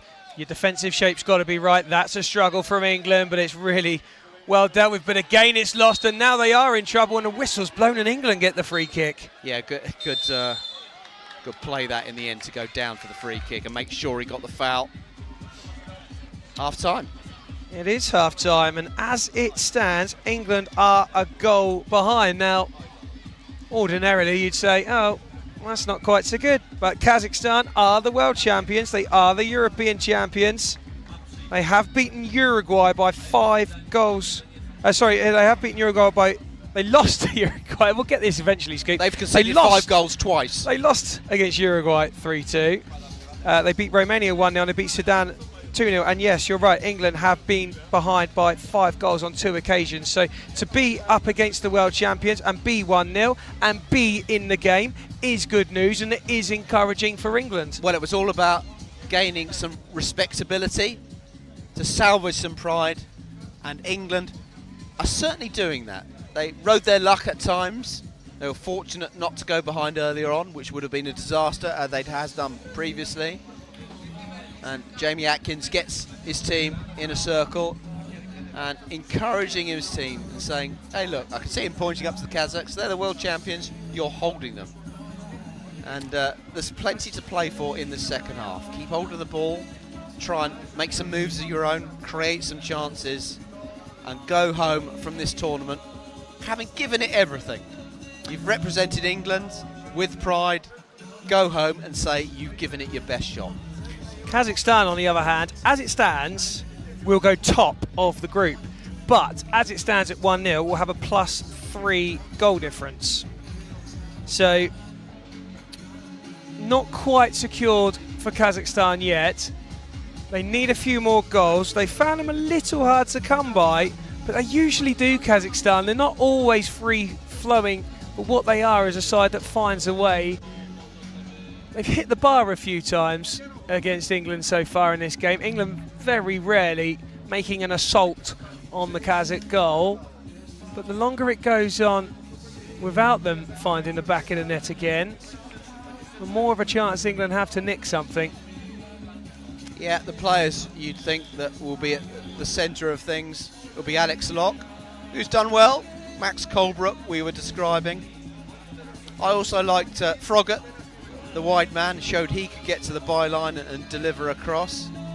I wonder if England will blood some of the players who haven't seen too many minutes in this tournament. Hadley is one of them. A young player, only just 18 years of age. Great experience for him. I know he's frustrated that he hasn't seen many more minutes. So it'll be interesting to see the approach from the England team. We must look at the top of this group though. And if you like, Dan, I'll get the abacus out in the second half. You concentrate on the commentary. Well, if you haven't got it already, there's an app that you can get. It's the International Soccer Federation app. It's on the App Store now. It's free. You go on there as an England fan. You can get the England fixtures, the England results. You can head on to the squad. There are photos of the players with their information, their match stats, and it's a really good app as well. You can watch the games live and watch highlights, find the photographs from the game as well of the England players in action. And a really solid app. And that name again, the International Soccer Federation, on the App Store, totally free and at your fingertips. England presented heavily by the Midlands on the pitch, presented heavily by Portsmouth in the commentary box, and Manchester in the officials kit. Pompey everywhere. Loose ball to begin with from Locke, who had a little bit of miscommunication there, I think, with Masad Dijkman. And a Kazakh kick in. Same principle applies, England. I've got to be vigilant. Do not concede early. Do not undo all your good work. Shot fired towards the top corner. Looked like it was just struck casually, but it was moving. Really good opportunity that on this near side. Great free kick. Really good quality in the delivery. Now can England Tom Collins keep possession? Chased down really quickly there. Thankfully it's gone out of play for a Kazakh kick in. But they really put the squeeze on Kazakhstan. Kazakhs will be desperate to finish top. At the moment, they're not going to finish top of this group. They'll qualify with a win. Romania and Uruguay, first and second, respectively, to play at 4 o'clock this afternoon. And at the moment, those two sides way ahead on goal difference. So they need to keep going, Kazakhstan. They need to slam a few past England in this second half to try and finish top of Group G. Ty Bazarov taking up a position on this near side. He's a good player for Kazakhstan. Been amongst the goals. Very, very influential player. Corner for the Kazakhs. On the angle, strike. Had a bit of venom behind it. Took a deflection and smashed into an England player. And down is on your screens again is Marcel Dijkman, who's taken a bit of a battering in this morning's game. Yeah, classic English defender, putting his body on the line, getting in the way of everything. Great heart, great character. The referee's having a look at the video screen again. Shout from the England coach to Will Robson, the number 12, is slow down. Yeah, good advice. Take your time. Keep hold of the ball. I'll stop saying it. But it's football's soccer, simple game. Yeah. Well, it sounds simple anyway. Argentina were a man down, and they still managed to knock it around. They lost 6-0 earlier, but great at keeping possession. Well, checks are done on the video. Nothing changes. Kazakh corner. Into the middle of the goal, and England did not pick up their man. The movement from Tide was fantastic, but England sleeping there, And that should really have been 2-0. And once again, another chance for Kazakhstan goes begging. Everything you'd want in a set piece there. Delivery great. Man put himself in a great position. All that was lacking was the finish.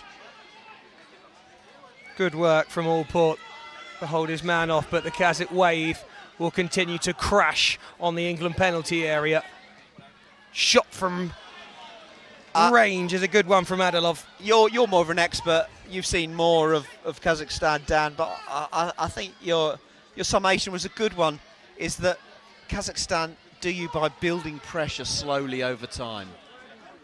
They rarely make explosive starts. They just exert their authority and gradually overcome the opposition. They're overcoming England at the moment only by a goal to nil. And that will frustrate them. And that will give England confidence, who have been much better in this game. Despite being off the ball for large periods, the shape and the style of play has been better. Locke attempting the header up top and cuts a frustrated figure as he watch it drift over his head. More changes rung for Kazakhstan and more to follow shortly. That there is Ken Zhengyelov with space to run into, and he drives into it. Locke slips. Ken Zhengyelov! Too much room, too easy, and too good with the strike. And he nails it into the bottom left corner. England 0, Kazakhstan 2. Ken Zhengyelov, the number 11, the Kazakh captain.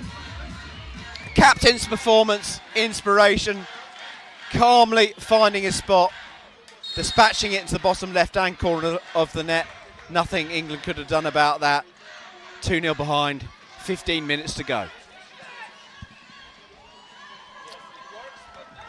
Shame for England, who 5 minutes into the second half concede a second. And they don't want that to quickly follow a third.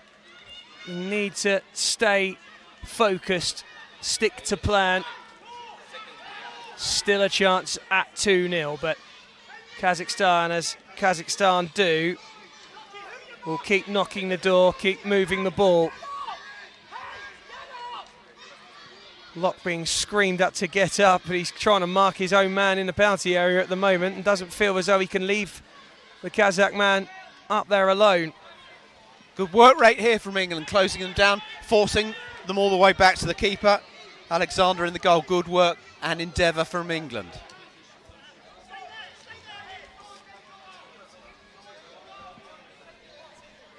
Alexander, who is being afforded time and space. Now go is the shout to Locke, who does. Looks over his shoulder, just checking the run of Kenjegulov. Locke, and he's now going to try and get in on the march. Locke, and he works hard to get there and wins himself the kick in. He's not given up, Locke. Great industry, great work rate. Won his side some respite and a kick in on this near side.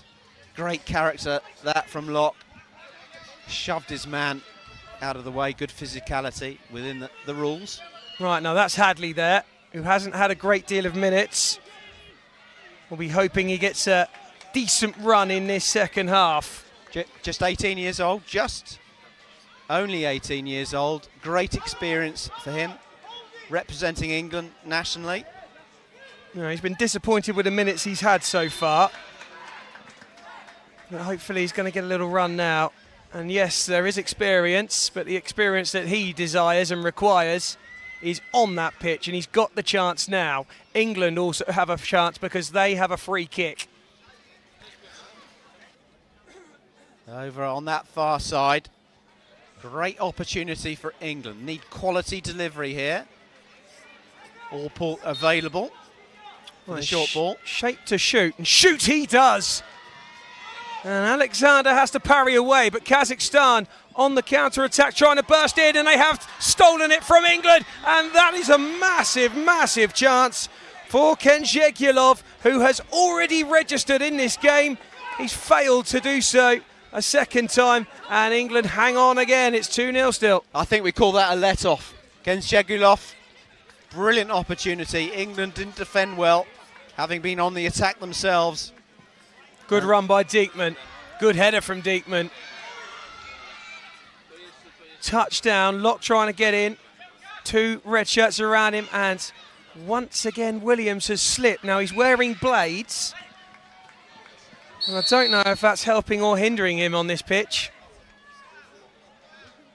He's found himself on the deck a few times, slipping about, and he's hurt his wrist, I think, as well after falling and landing.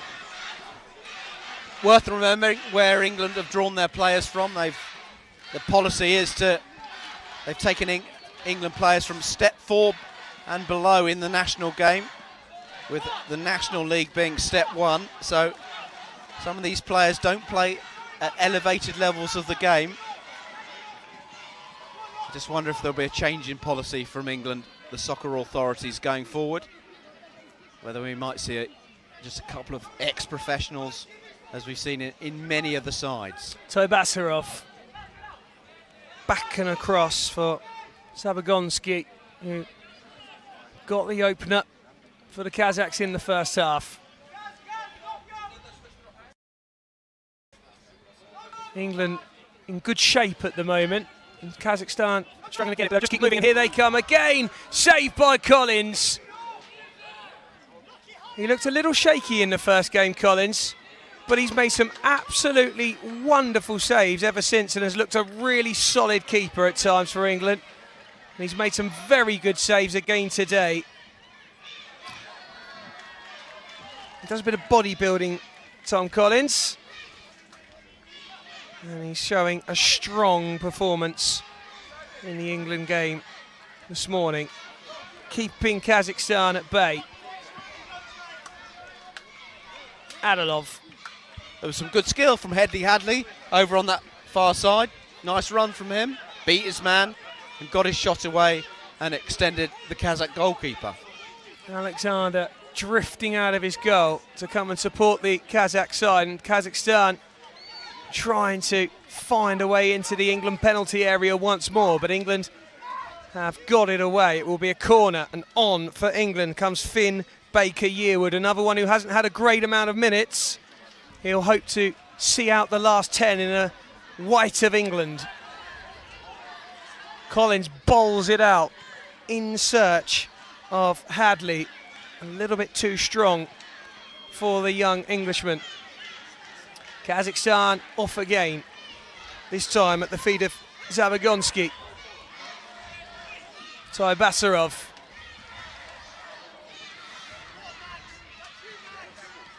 Adilov for Kazakhstan. Over to Zabagonsky once more and back to Alexander, and that will please England. No way through for the world champions.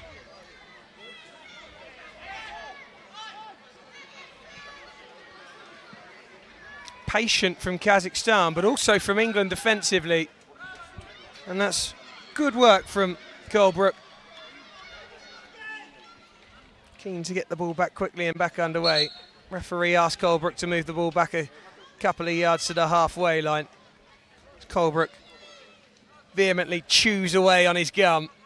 Gives us a look and a blow in the commentary box. 2 white shirts in and around the area. Colebrook hits it goalwards. Shot from Colebrook as it rolled out, and it will be a goal kick for Kazakhstan. Kept going, Max Colebrook. I was just about to say to you, Dan, easy. They can hear that kicking was so close they could hear what we were saying. Choose your words carefully. I've nothing bad to say about Max Colebrook, that's for sure. Well, here come Kazakhstan. On the angle, good chance for 3. And that one moved everywhere as it took a few bounces, and it took the last bounce off of a Kazakh sock and out for an England goal kick. 7.5 minutes left to go. It's great work from England. Much better. Nicely played, finding a bit of space. That one's given away though. Kazakhstan usually make you pay if you don't make the correct pass, and they have done so there. And that is so typically Kazakh. Any mistake they will pounce and they will punish.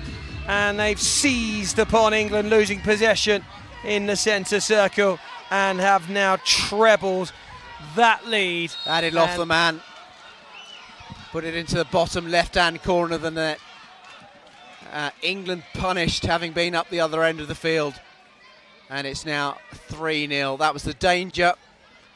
If you're attacking yourself, you're vulnerable on the counter, and England were there. No one more vulnerable on a counter than a side playing Kazakhstan. Had that conversation actually with England before we came out. They just pick you off. They don't go gung-ho. They move the ball nicely, and of course they're in the opposition half a lot, but they just bide their time. And one thing that they absolutely are fantastic at is if you lose that ball, they fizz forward, they put bodies in the box, and they will counter you very, very quickly. And they very rarely miss when they get the opportunity. You're a boxing man, Dan. In boxing parlance, they pick you off with the body shots, weakening you. That's absolutely right, Scoop. Yeah, they're not all about the haymakers. No. But they'll just stick behind that jab, and if you open up the defence, you'll get the hook. I do like a boxing analogy. One manager got really annoyed with me once for using a boxing analogy, and got really, really angry after I suggested that England, the team in question, had employed rope-a-dope tactics. Do you care to tell me who that manager was, or are you going to keep that to yourself? No, Steve Cotterill, the Portsmouth manager. They'd won as well. Soaked up all the pressure.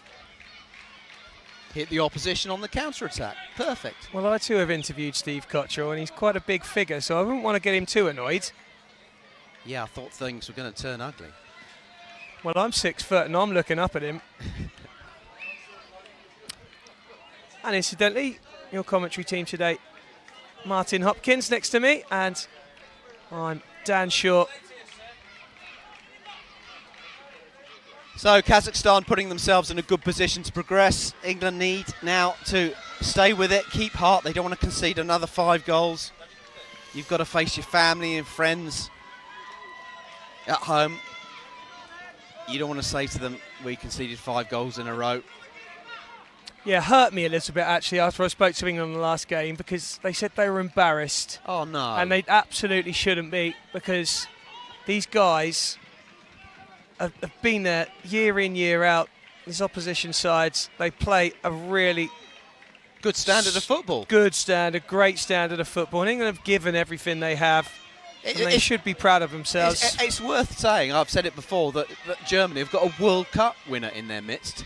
And you could put an argument together that he's not even their best player. Yeah, there are so many sides in this tournament with ex-professionals and ex-international professionals as well. So to come out here in a new climate, a new environment, it's always going to be tough. What I've learned in this tournament as Kazakhstan keep the ball is that if you see a player who is carrying a little bit of weight, be on your guard, because it probably means that they're an ex-professional and they know what they're doing. Yeah, you get lulled in. The Serbian, big number, I think he's 6. Oh yeah, he's the best player. Such a great player. With reputedly the world's longest throw-in. Yes, I heard. Yeah, it's Lubo Baranin. Yeah. And he's always in the goals for Serbia, and he's a monster. I think he's a farmer, actually, by trade. Really? Yeah, and it's not really a surprise. He's a massive brute, but he is actually one of the very best in soccer. Fantastic footballer. I was wondering why you look at some of the players from Eastern Europe, especially. Some of them are so big. There's the guy for Poland as well with huge thighs.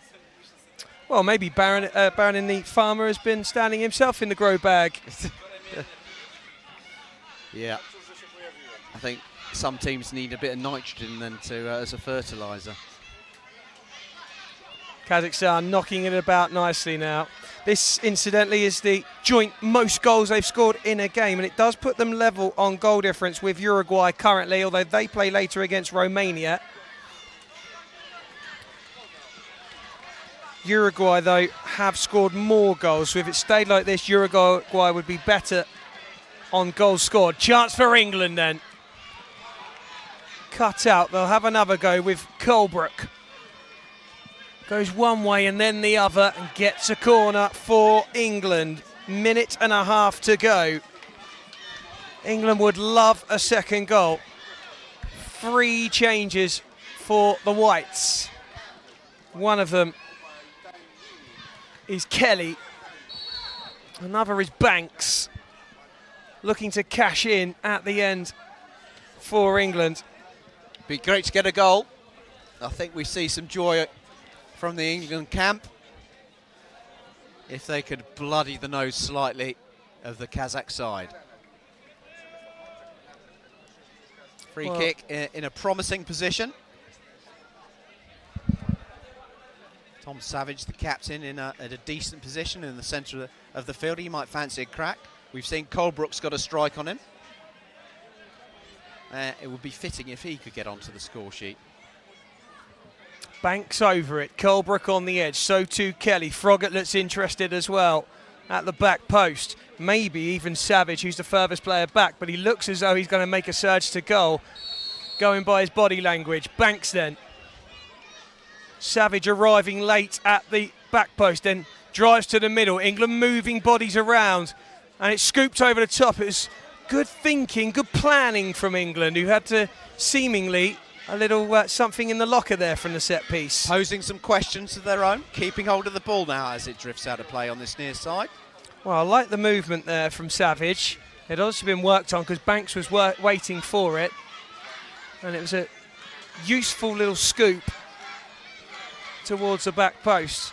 Referee turns around and indicates 1 minute of additional time. So we're into the last 56 seconds. Kazakhstan under pressure from the English. Long ball bounces beyond Colebrook, who waits for the arrival of Collins, who does get there. Clever back heel from Froggatt to keep it in.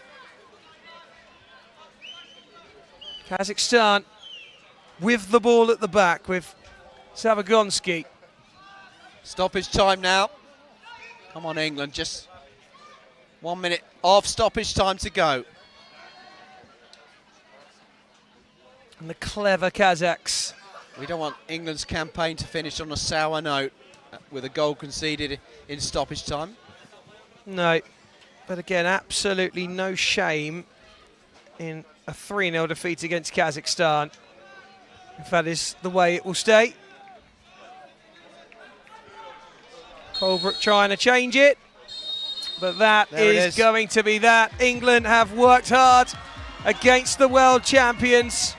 Their final game of the Group G has ended in defeat, and England will crash out of the 2024 World Cup in Oman with 0 points from 4 and a -13 goal difference. It's been a tough morning against Kazakhstan, but a much more spirited performance from England, and one that they really should be proud of. Well, they've shown what they've learned, haven't they? And that's progression for England. 2 heavy defeats. They learnt from those. Much more disciplined performance this time. They will be left to look back at that game against Sudan and think, well, what might have been? We deserved to get something from that. If they'd have got the win that they deserved, maybe things might have been a little bit different. But they're going across to the fans opposite and getting a good reception. What an experience it has been for them. And I'll go and grab a few words with the England camp and see what they've got to say for themselves. Yep, thank you, Scoops. Martin off to go and have a quick chat with a couple of the England lads, and just looking through the highlights now. Plenty of shots from the Kazakhs. They smashed the woodwork multiple times throughout the game. England did have to ride their luck, but you always do when you play the best sides.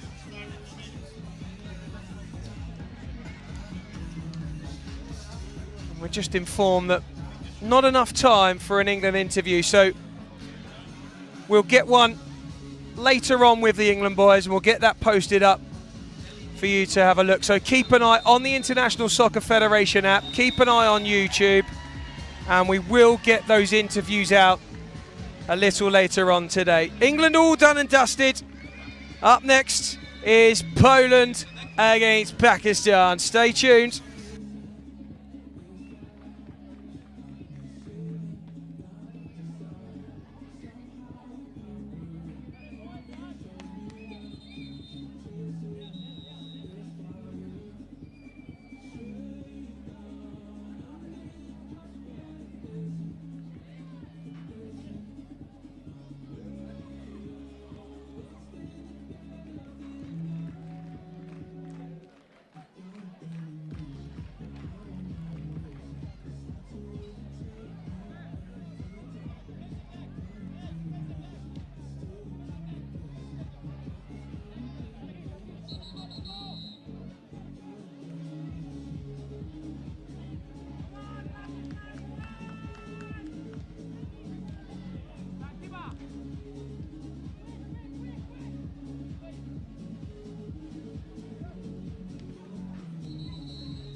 Hello.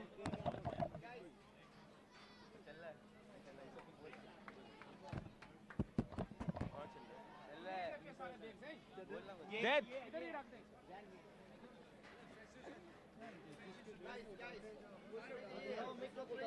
Stay outside. जो ready आ जाओ यार. जो ready है भाई आ जाओ line में. चलना कौन सा? Okay okay.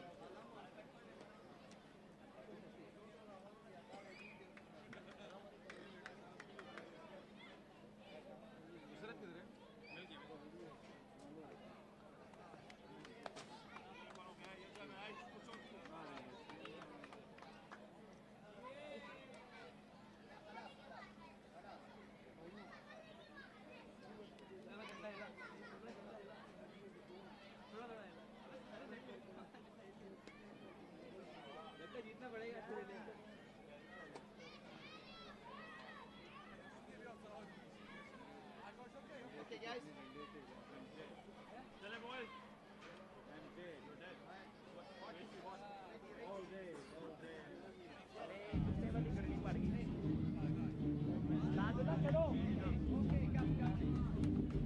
Ladies and gentlemen, please welcome to the pitch, Poland and Pakistan.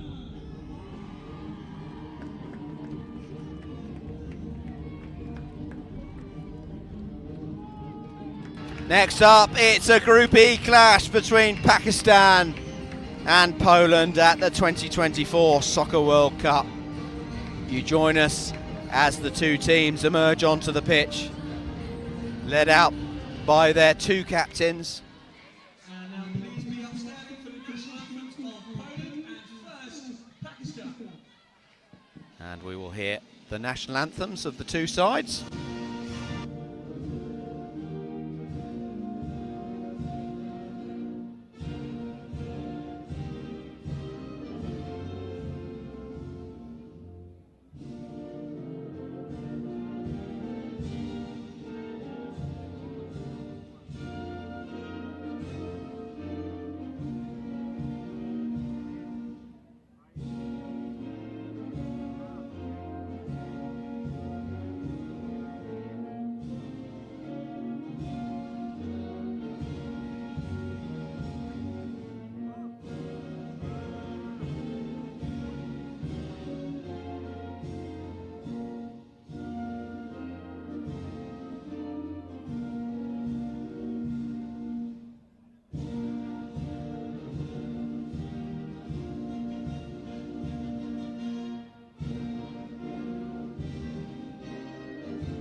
You can see what it means to the two sides here in Muscat, Oman, to hear their respective anthems. Let's have a look at the two sides. Pakistan first, coach Tariq Lufti. Great performance from them last time out against France, restricting them to a 0-0 draw. The men to watch, Mohammed Wahid up front for them. Also Abdullah Shah at the back. He had a smashing game against France, up against Djibril Cissé, kept the former France international at bay. There's your match officials. Mahid, the referee, on the far side. Goron on the near side.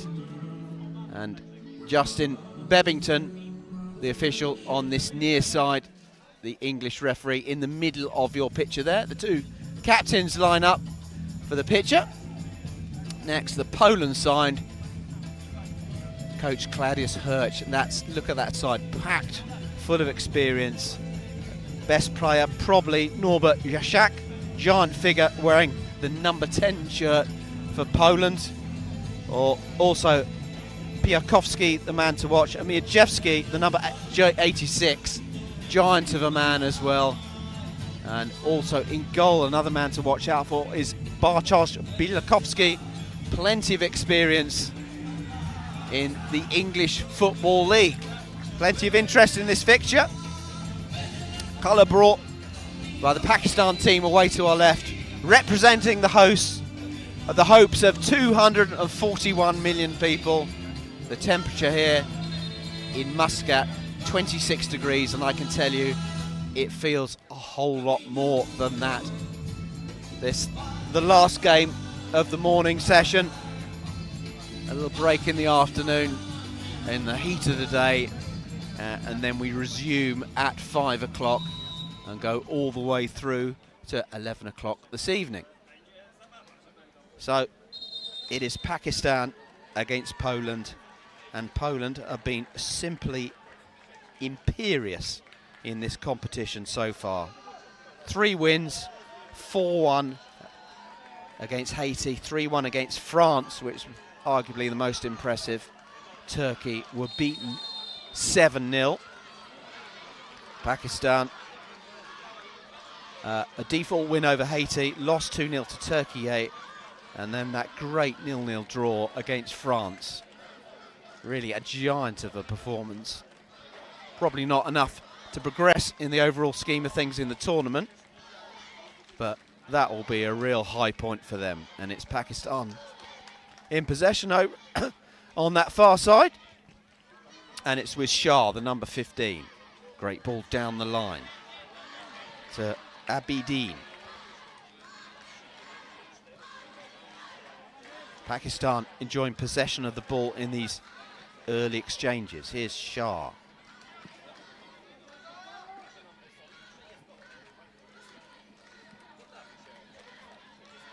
Three men forward. Here's Abidine on the right-hand side.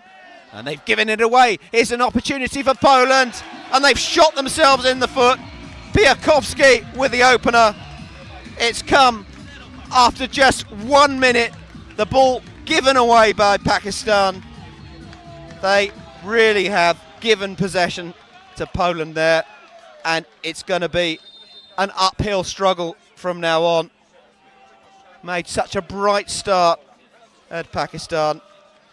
And it was the number 11, Bartolomei Piakowski, who made no mistake dispatching the ball into the bottom corner of the net. And it is 1-0. Here's Saqib Hanif, the Pakistan captain and goalkeeper. How can they recover from that early blow?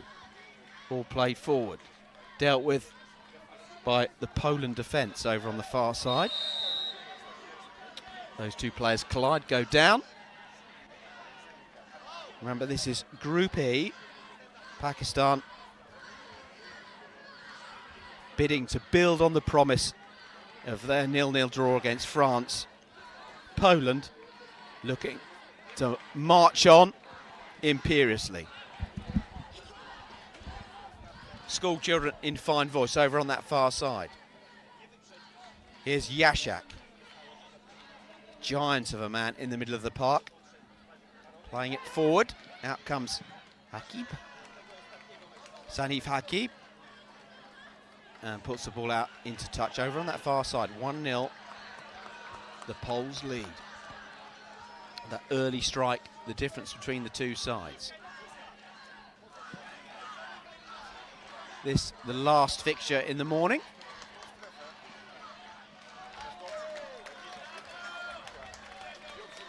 And it's a corner over on that far side.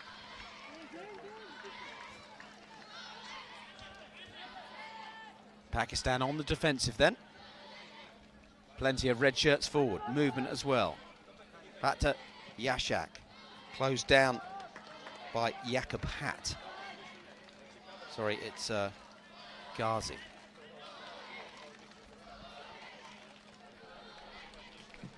Yenas, given away. Pakistan might break here through the middle, doing well. Still it's Pakistan. Shot comes in from Abidin. Second shot got away as well. Ahmed, good recovery this from Pakistan. Out to this near side to Nusrat. Tries to get past Linker, can't do so. Kick in which Linker himself takes. Yashak. Shorts hitched up over his huge thighs. That's that far side. Run forward from Bienas. Poland opt to go back to the goalkeeper. And plenty of time and space to advance forward. Unchecked. Poles amongst the favourites for this competition. Hat goes back to his own goalkeeper. Yashak, strong running from him. Advances forward through the middle. Might get a shot in here. Does do so. Only narrowly wide. Strong running from the number 10, Norbert Yashak. Bursting through the middle. Bringing the ball onto his right foot. And that is only narrowly past the bottom left-hand post. Forward from Hanif. Picked up on the edge of their own area. Linker has it on this near side. Miscontrol though. And the player in question is immediately substituted. Biakovsky, the man to go off. Goal scorer. Done early, good early work so far.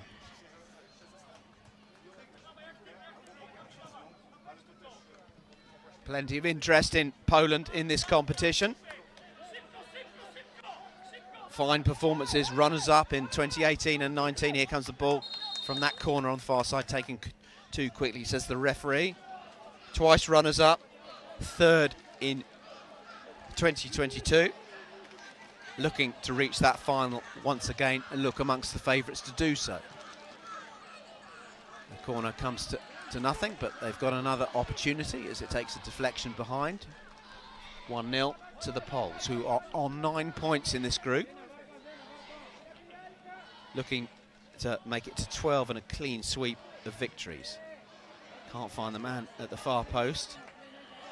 And that will be a kick in on this near side.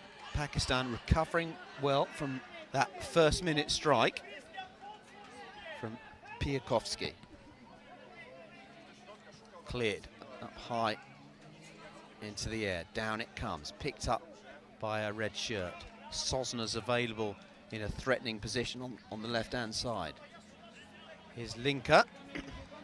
Brings it onto his right foot, shoots. And that one into the netting above the goal. Pakistan recovered well. Conceded after just 1 minute. After they themselves had made a promising start. But the ball broke for Poland, who went up the other end of the field and scored. And Pakistan recovering well. Here's Hanif. On the deck to feet. Keeping possession. Here's Ahmed. Picking up the return pass. Was he fouled? Yes, he was. And it's a free kick over on that far side as the crowds start to filter in this 26-degree heat. Hard conditions in which to play football. And it's a free kick which Nusrat will take over on that far side. Ghazi is at the far post in a decent position. There is the shot. Powerful shot from Shah, but he can't keep it down, and it goes high over the goal. 1-0 it remains to Poland in Group E. The Poles assured of progression, of course, into this tournament, representing the hopes of nearly 40 million people, the Central Europeans. Plenty of experience in their side. International experience as well. There's Hat to Linker over the halfway line. There's one way, then the other. Poland forced back into their own half, moving the ball around with consummate ease. Sosna is available on that left flank.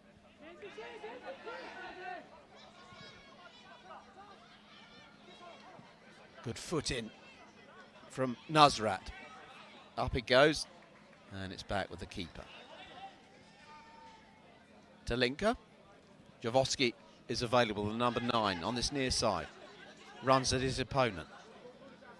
Looks at play in down that right flank, but it's picked up by Pakistan, who are playing well. Good side. Kazi has it into the penalty area. Picked up, though, by Sosna. To Linker.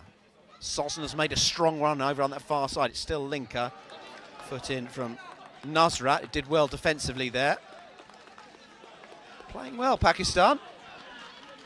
Just the one goal in it. And we're approaching the midway point in this first half, with Poland threatening. They have a corner on this near side, which Bienas will take. Back to Piakovsky.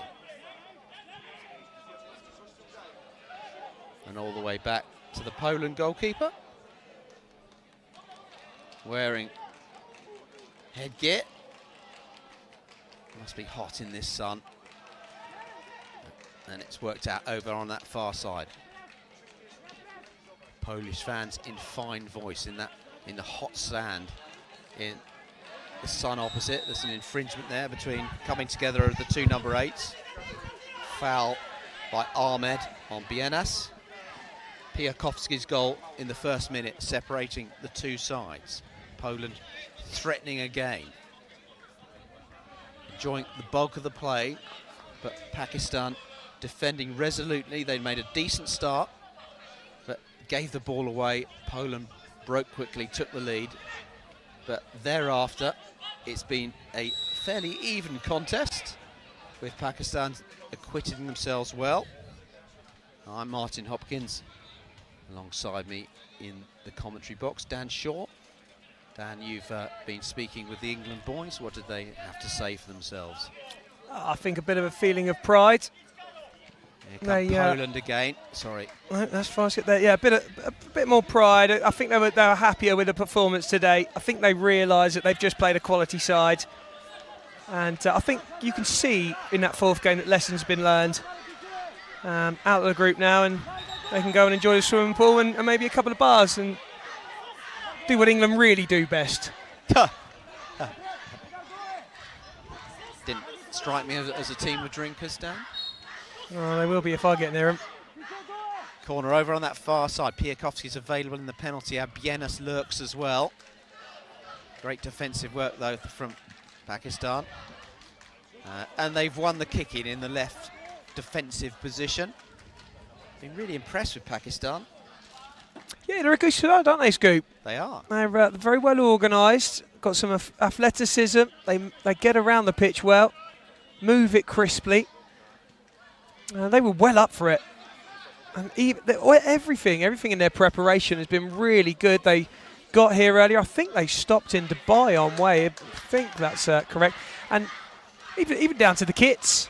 Everything's taken a lot of thought, and they've had a real good go, Pakistan. Mind you, they've got quite a few people to choose from. Nearly 250 million to choose from. One of the world's most populous nations. Although that doesn't always follow. There's Abidine sliding in. Nusrat there as well. Khan involved. There's a danger man just come on for Poland, Jasiak.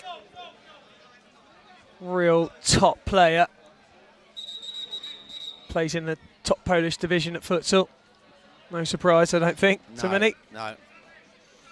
Deceptively baby-faced, I noticed when yeah, he's a hybrid mix of young and kind and soft and gentle, and a big rugged ruthless thug, isn't he? In the nicest possible way, of course. Here come Pakistan. The shot saved by the keeper, was it? Jasiak there as well. He might break now through the middle. Here's another strong run from Jasiak. Can he get it onto his right foot? Great defending from Pakistan. Yeah, great from Pakistan, as you say. Not bad from Jasiak either early on. Straight on the pitch, stops the ball going in the back of the net, and then dribbles through to the opposition penalty area. Here come Poland again. No, another piece of resolute defending from Pakistan. Robust defending, wasn't it, from the Pakistani? Really, really good defensively. That man there, Shah, the number 15, had a really good game last night against France. He was up against Djibril Cissé, an experienced former international footballer, and he did really well. A little flick there from Khan. That wasn't too far wide. It would be a real shock if Pakistan could get something here. 5 minutes left to do so before the end of the first half. Pace of the Three game. keepers to choose from, Poland. Scoot. One of them an ex-international. Shows that's a statement of intent, isn't it? Here's Shah, look at that. Great defensive work from him. Now he strides forward, unleashes a shot, and that's only just wide, and that's a really, really good piece of play from the sweeper. Abdullah Shah won the ball, showed he was comfortable with it, and he's got a shot on him as well. Well, some still say Cissé is still in Shah's pocket this morning. Here's Ghazi over on the far side. Some promise here in this attack. Gets his shot away, and a save from the keeper. Great save from the Poland goalkeeper, and it was a good shot as well. Fine work from Ghazi. Some really solid save from the Polish keeper. We mentioned they got 3 of them. That might be why he's starting in the sticks.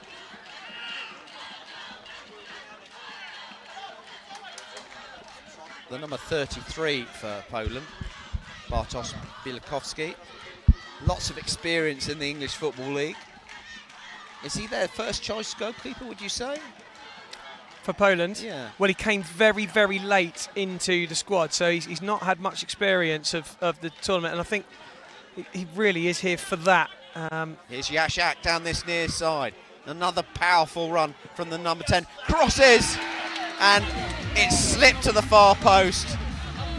The perfect move in soccer, and it was bundled in at that far post.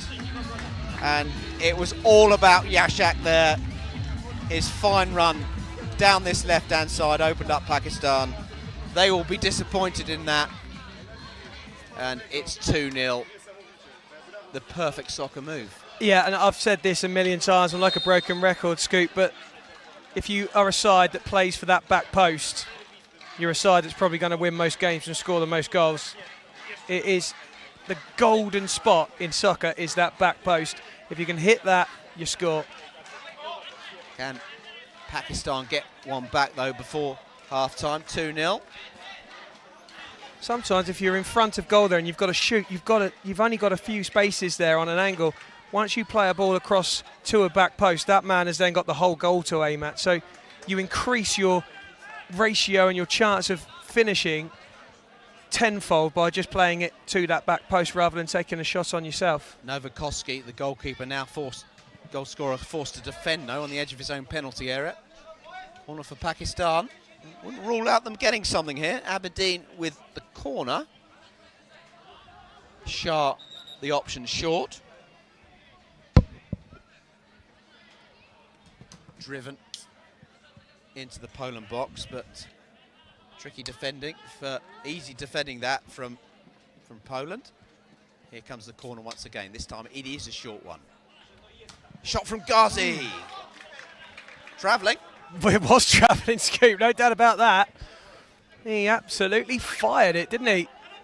A little bit too high over the crossbar, but nice little snapshot. Rising shot, hit with venom. And a little bit lower, and that might have caused problems for the goalkeeper. The Poles on the attack once again with Linka, goes down, challenged by the man who had that shot a few moments ago, Ghazi. Yeah, you can't have too many complaints about that. Nice from Linka. Glided past him, drew the foul. Poland leading 2-0 against Pakistan. Goals in the first minute from Piakovsky, and a second a few moments ago from Novakovsky. But it hasn't been all Poland. It's been a resolute performance from Pakistan, who in many ways can consider themselves unlucky. Pakistan drawing 0-0 against France, remember. Losing here 2-0. And that tells us, Dan, about the position of those relative teams in this competition and the strength of them. Yeah, there's not a lot to choose between many of these sides, to be fair, Scoop. There's a handful of sides who have been below par. The rest, all very competitive. Poland, though, beginning to look like one of, if not the best side at the tournament. It's Linka. Dances one way, then the other. Rash challenge from Zaidullah Khan. Free kick, dangerous position. Another clever bit of footwork from Linka. He's got a nice effortless kind of skill. Doesn't look like he's trying all that hard, but he glides past people. Yashak hitches his shorts up just that little bit further, exposes a little bit more thigh. I think he's going to use those quadriceps in a moment. Perhaps a lash it goalwards, or does he leave it for Linka? Does do so. Linka to those two men, to Yashak. Great work from him. Fancy footwork, gets the cross in, cleared. There is the half-time whistle. Nice move, though, from Poland, that Scoop. Little ball out to the far side. Yashak shaping to shoot, fooling the defender, and they're just trying to knock it across the face. But Poland, good side. Pakistan giving it everything, but Poland at the moment are a very, very difficult outfit to stop. Bartolomew Piakovsky, the number 11 for Poland, opened the scoring in the first minute. And then on 17 minutes, Christian Novakovsky got a second.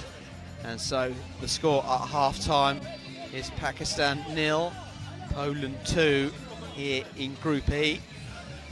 And not too much jeopardy here in Group E, because Poland are going to march on imperiously. Yeah, well, they've looked a good force, haven't they?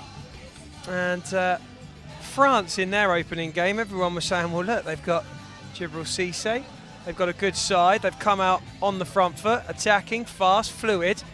They really look like a top side. They might go on and win the tournament. All of a sudden, Poland turn up, play against them, hammer them, made them look silly, really. And then France were no longer the favourites. That was taken up by the Poles, and I really think that they're on the march to a final at the moment, Scoop. Now, the thing about soccer is that the games, they come thick and fast, and a lot of them, when it gets to knockout phases, are very, very close. And it only takes a draw, and then you've got to rely on soccer penalties after 40 minutes to get through. And if our Poland are going to go out in this tournament, I reckon it's going to be that way. If they don't get knocked out on penalties, I don't think they're getting knocked out, and I think they'll make the final. Well, yeah, you'd have to agree with that. However, what we have seen in this tournament is that games can turn, and turn very quickly. It only takes a rash challenge, poor decision making, a crucial moment for a sin bin, a red card, an unlucky deflected goal conceded, and things can turn in the blink of an eye. But if that sort of scenario doesn't unfold, it's difficult to see how Poland can not march on to the very summit of this competition. Yeah, looking very strong indeed, and some really good players. Kaczewski as well, the number 27, is very, very talented. The big man up top, of course, gets mentioned all the time, with bags of quality as well. And they're taking it very seriously, the Poles. They've arrived with a team for everything. There's a coach, there's an assistant coach, there's a head coach, there's a drinks man, there's a kit man, there's a kit man for the kit man.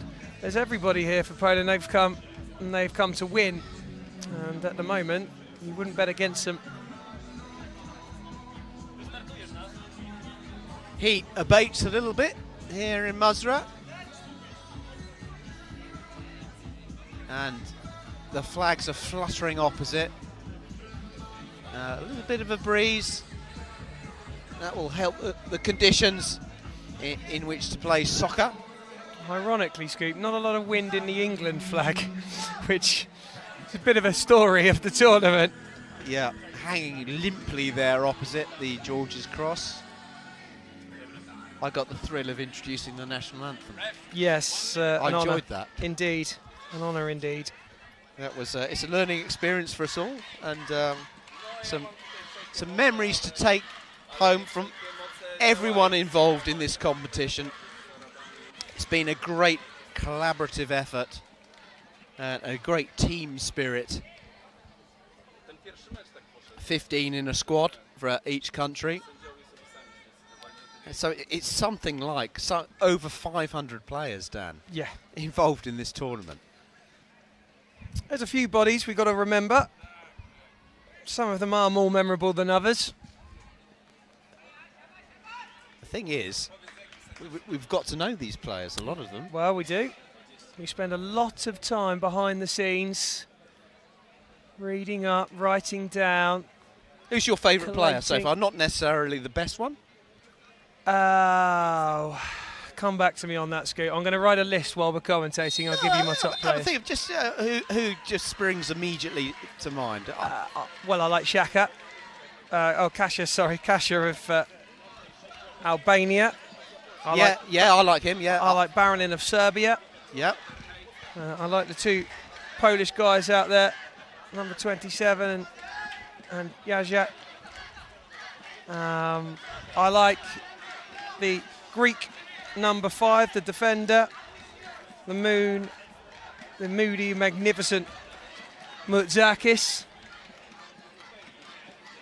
Plenty to choose from. There's plenty. Yeah, there are. One of mine, marshalling his defence right now. Abdullah Shah, the Pakistan number 15, on the edge of his own box, having some defending to do now. Mind, and that's good defensive work from Pakistan. They're really organised defensively. Still, Poland have it, leading by 2-0. It's been a contest, this one, though. Yeah, it has. One back well, though, by Ghazi for Pakistan. Down the left-hand side, it comes. Here's an opportunity, real chance. Couldn't quite work the ball to Altaf on that far side, the big number 5. Really good attack that from Pakistan. And it was the most deliciously weighted ball through. Touch away was inch perfect as well to get himself into the box. Nice ball across the face, just couldn't find the finish. Still, there's a ball from Ghazi into the penalty area. That reaches Aberdeen, twists and turns. Might be a hint of an opportunity there. Didn't quite fall for them, Pakistan. Yeah, well, again, though, that was nice as well. Poland wanted a foul on the edge of the area. There's no way that they were getting one for that. It was just a really good, strong challenge by the Pakistani on the edge of the area. Polish coach wants to come over and take a look, but there's no foul there. And the English referee sends him to the technical area. But in my view, the officials 100% correct on that one. And I'll tell you who I forgot, Scoop, talking of favourite players. Yeah. Not only a great player, but the best name at the soccer tournament. Yeah. Jorge Henrique Fernandez Rodriguez dos Santos of Italy. Great player, and there's just nothing more satisfying than reading his name. Here's Shah with the shot. Charge down. Poland might break over the halfway line. Player down. And it is the number 8, Carol Bienas. You've got good pronunciation there. I'll speak a bit of Spanish, Scoop, don't you know? Where did you learn that? It might not surprise you. Yep. I learned it in a season working out in Magaluf. Well, that's brilliant. Great accent. My first piece of Spanish ever, which I'll tell you in a moment. It's Miakevski. Good industry from him. Jakub Hat's available if he wants to find it. Him worked out to Kucharski over on that far side. Some of the less familiar names in the Poland squad now featuring. A little bit of a rest for the key players, Piakowski, Jaszak and Linka. Yeah, I decided I needed to pick up some Spanish, and you might as well find something that you're going to use regularly. So I pipped for tres piezas de pollo en una grande, which translates to 3 pieces of chicken and a large Coke. I learned a bit of Spanish during Mexico 86. Donde es el baño, por favor? Here at Poland, that's enough Spanish. With the number 7 breaking into the box is Elsner. And a heavy presence of Pakistanis on the YouTube as well, Scoop. People still believe that their side have a chance of beating Poland here. And they've got to do some defending first, though, on this near side. Real danger here. Pakistan have brought on their second goalkeeper, Abdul Bazit. And he's busy now, last-ditch defending. And the man going down is Zadir Altaf. And it's Shah who plays it out from the back. Carelessly, though, this time. Goes out of play over on that far side. If England were looking at a way of playing, there's danger here for Pakistan. Still Poland press, edge of the Pakistan penalty area. Off the advertising hoardings, Pakistan live to fight another day, trailing by 2-0. Those 2 goals in the first half.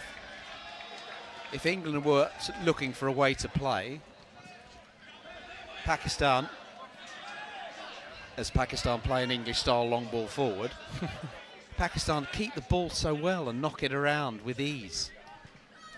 I'd love to see some stats. Here's Ghazi, who's another player comfortable on the ball for Pakistan. They might be opened up here, though, over the bar, over on that far side from Debici. Probing a bit more now, Poland, aren't they? Getting on top of Pakistan.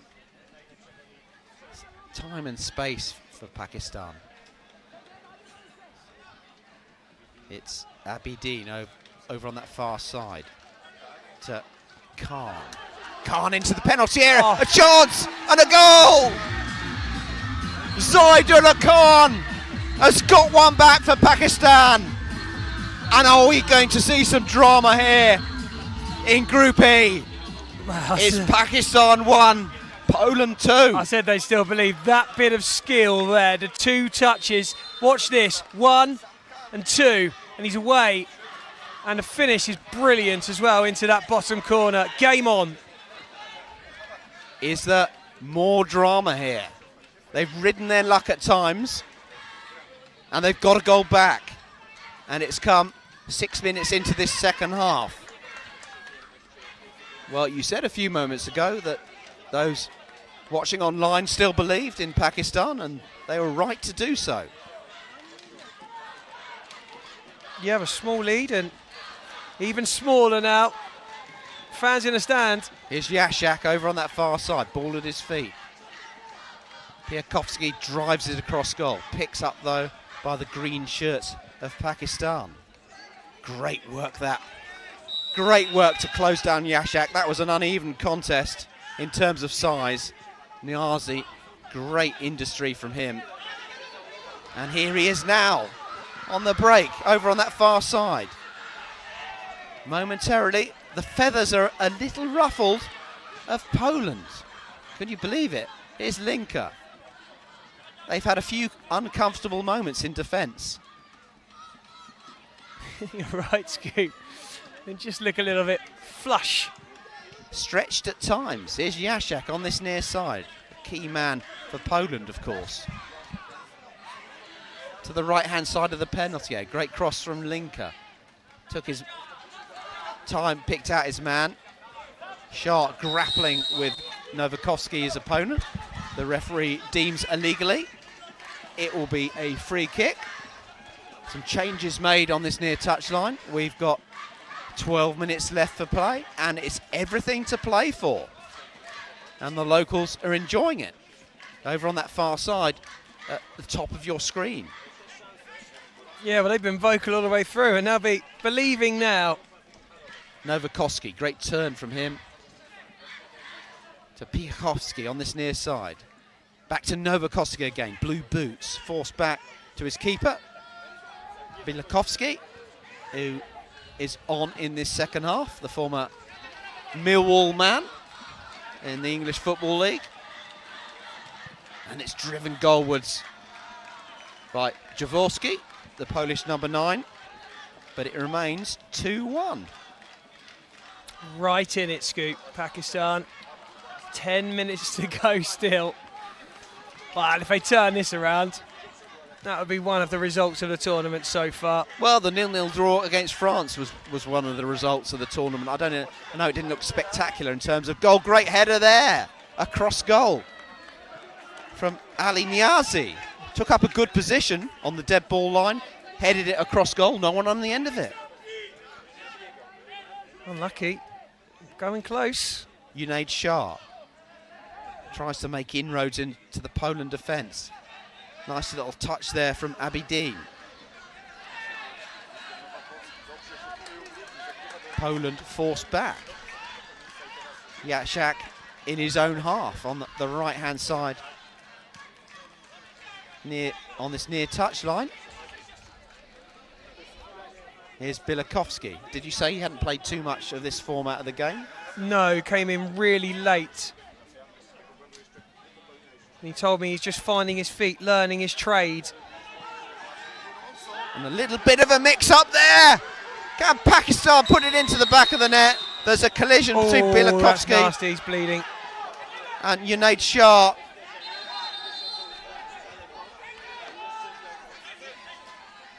Shah, the man down on the turf. Out came Bartosz Bilakovsky.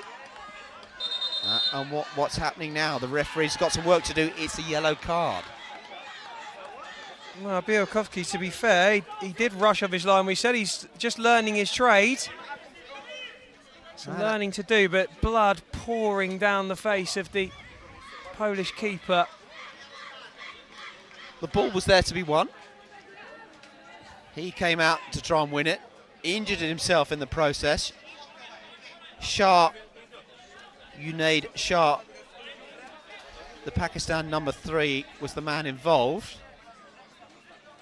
And it almost bobbled goalwards. Yes, it did. It was only a few inches wide in the end. Pakistan with an extra man now. For 2 minutes. Hussein stands over the ball. Shah to his left. Hussein strikes it. Keeper saves it with his right boot. Down to this near side into the penalty. There's a shot across goal. Oh, Nasrat, the man, lifts his shirt up in frustration. Cross comes shirt. No one could get on the end of it. How about that for a bit of skill? So unlucky. Deserved the goal, really. Pakistan with the wind in their sails. Tell you what, Scoop, some absolute quality out there on that Pakistani side, isn't there? Yeah. Well, the result 0-0 against France was no fluke. As an infringement from Abidine over on that far side. And I think it's Piechowski, the man that's gone down. So things not all going Poland's way. They do have the advantage by 2-1. And in terms of Group E, we will take a look at what that means in terms of the overall position. Poland assured, of course, of progression. I think they'll be the second team to get 4 wins from 4 behind Oman. If it stays this way, Pakistan have to win, of course. But imagine if they can turn this round and win the game. Here's What Khan drama. out to the far side.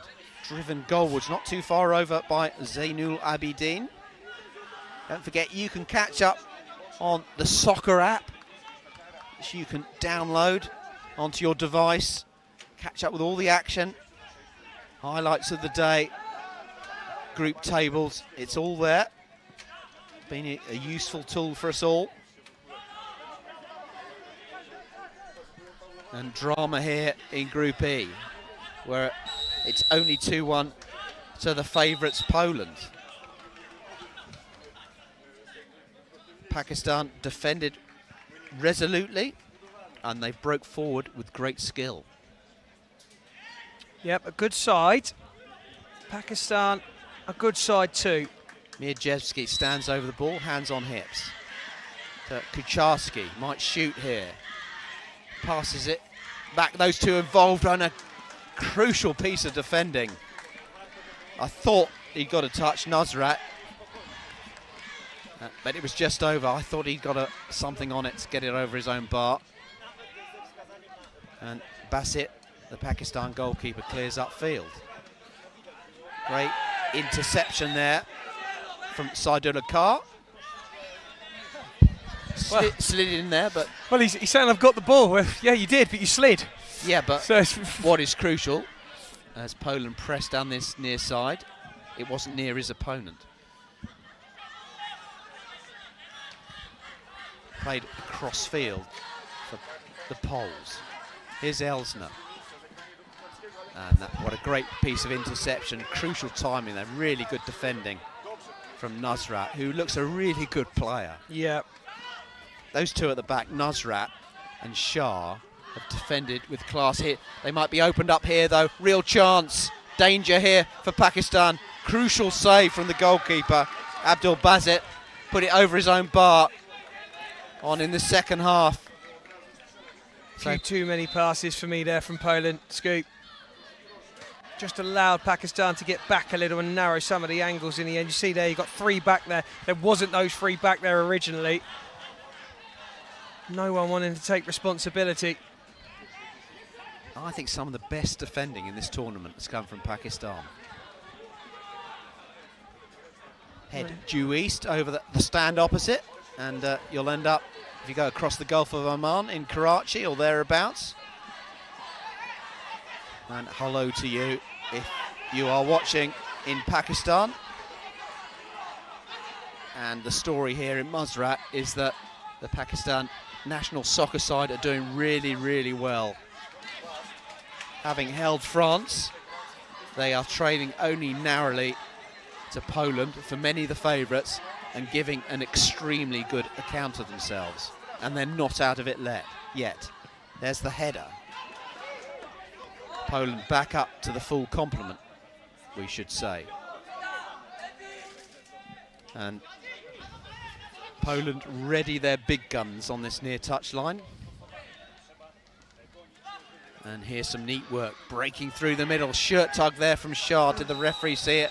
It was on Elsner, and the Pakistan man might be in a spot of bother here. Shah, will we see a yellow card and a sit and bin? I think I can see the card. And Pakistan are going to be reduced in numbers for the next 2 minutes. Well, Pakistan, a country known more for their love of cricket, might just be knocked for 6. Going a man behind for 2 minutes against a side like Poland, because they really do know how to work you open. And there's going to be a sustained spell now, fast-paced stuff from Poland. Elsner standing on the ball. Mirjevski's there as well. It's the latter who lashes it, and it's just over the goal. And Pakistan will look to use up a few seconds, but they trail and they need a win. So it's a double-edged sword for them. Long ball forward, headed back. That's a good tactic for Pakistan. Now they might be exposed here. Reduced in number. There's Novakovsky. Goes down. And this is really dangerous. Poland pressing. And it's last-ditch defending. Pakistan looking really stretched. And there's the goal. Dabici, the man who's got it. And that is a crucial strike. And it's come on 38 minutes at a time when Pakistan were reduced in numbers. So often in this tournament we've seen when a player is sin-binned, a side are reduced to 5, then things start happening on the field, and that is exactly what's happened here. It's Pakistan 1, Poland 3. Well, you did tell us, Scoop, didn't you? Those small moments, those lapses, a sin bin, and you find yourself in trouble. Games can change in those small moments, those details that can really count and hurt you. Poland pressing once again. More good defensive work from Pakistan, who break over the halfway line. It's getting away to Hat. Might have an opportunity here. Really good save that from Abdul Bazit, the second string goalkeeper for Pakistan. He's done well after coming on in the second half. And Pakistan will be able to go back up to the full complement shortly as Poland enjoy possession on the right side of their own penalty area. Out it goes to the far side, 3-1. Here they come with Bienas on this near side. Foot in here for Pakistan. Really great endeavour that, but it is picked up by Bienas. Still, Poland have it with Novakovsky. Out to the far side. Hat's there involved as well. Yashak taking up a good position on the edge of the penalty area in a more advanced position. Is Novakovsky, scorer of the second goal, receives it. The referee on this near side indicates an infringement. Good game this. I've enjoyed this one. Pakistan have been good entertainment and shown that they might be a threat in tournaments to come if they can build on this. Long ball forward. And Polish keeper tips it away. And it's going to be a corner on this near side. Pakistan might as well give it a go. Here's Shah. Has a go. Cannons off the defender. Goes out of play over on that far side. And it's a kick in deep inside Poland territory. As we see out the final moments of this game, we're into stoppage time now. Back to Shah. 3-1 they trail. Altaf. Still, Pakistan have it. Looking promising here. And the ball might break up the other end of the field. And so often in soccer, we've seen goals conceded. Another bit of magic from Khan in the middle there, though, skill to get himself through. And unfortunately for you, I've noticed the last 2 times he's shown absolute major ability, because you're looking down as the commentator as we do. You've missed 2 of his best moments.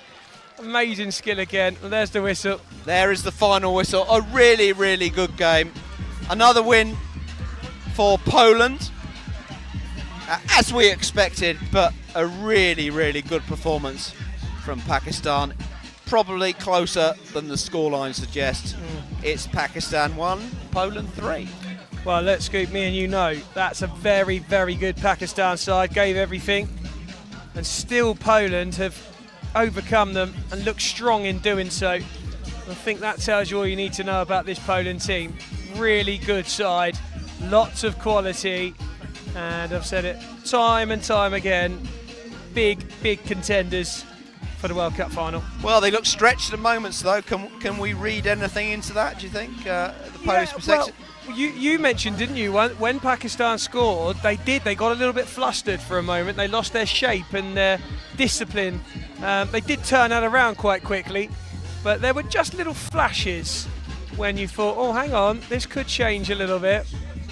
It's difficult when the side hasn't had to do too much defending, isn't it? Yeah, absolutely.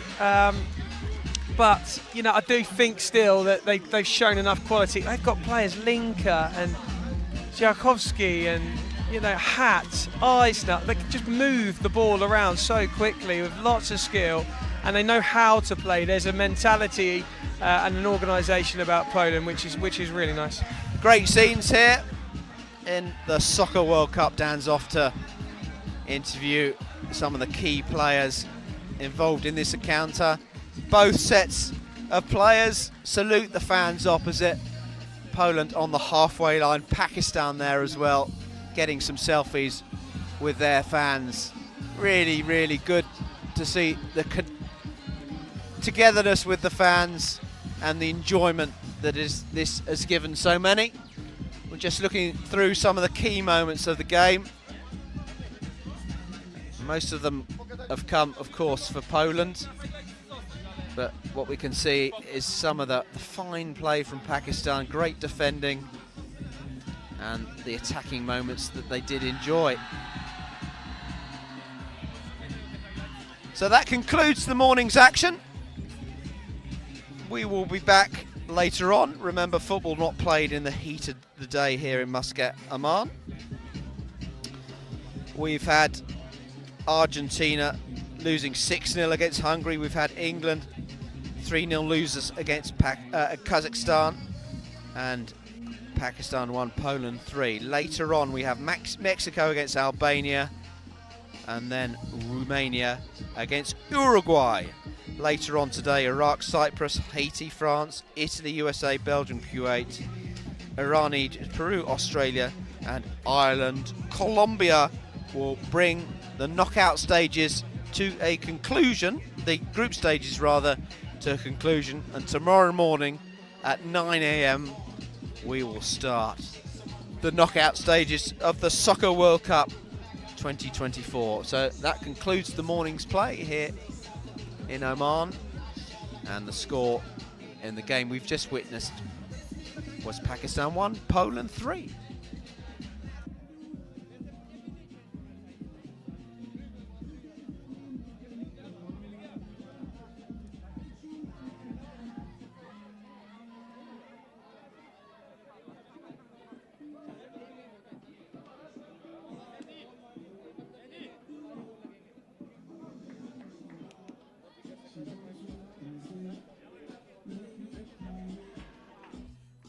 Here alongside Waleed, the head coach of the Pakistan national side.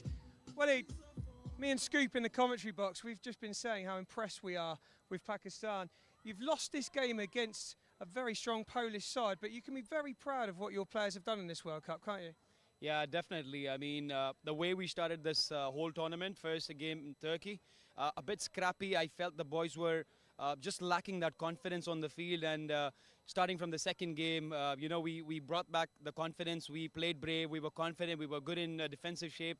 And I think this game, what I felt was we were just not there in terms of the energy levels. Maybe we drained it out all there with France, and I felt, we could have just maybe pushed it a little more and maybe got a point out of this game. But nevertheless, I think I'm super proud of the boys. They played super tremendous.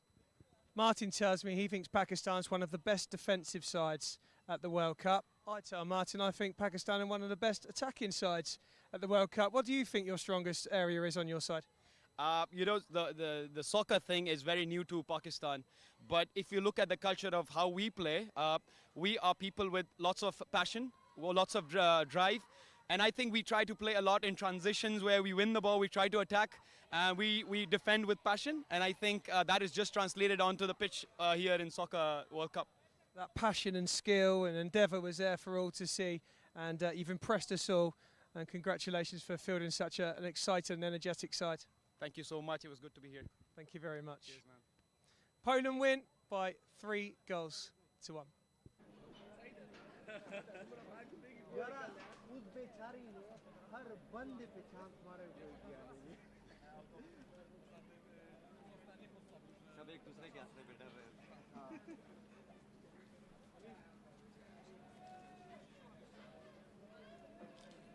और इस चूतिए ने ने भी सिर्फ तस्वीर की चाहिए number दे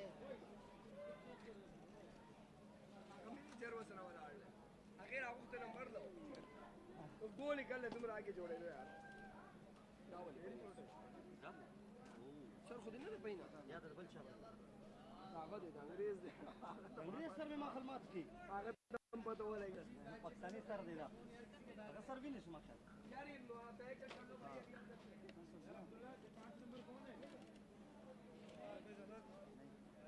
ज्यादा नहीं तो थोड़ा खून हुआ है अच्छा पैर से पैर उसका सर लगा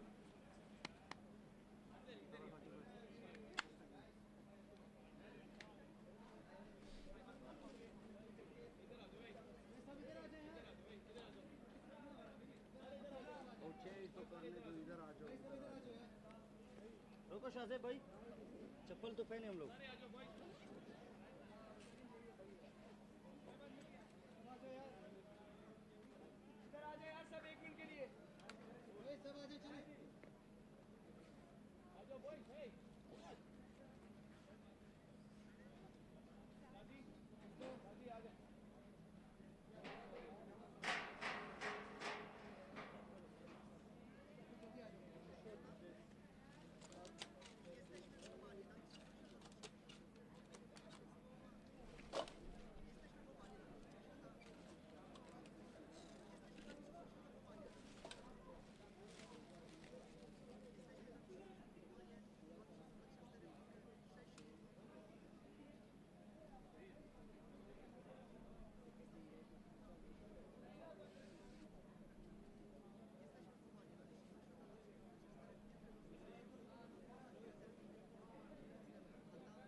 Your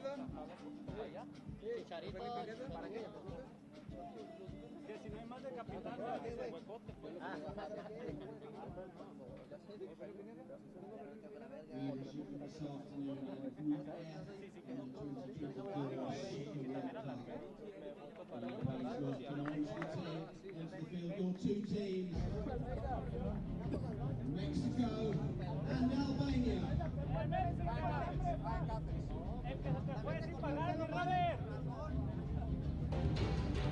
Group F, Mexico and Albania.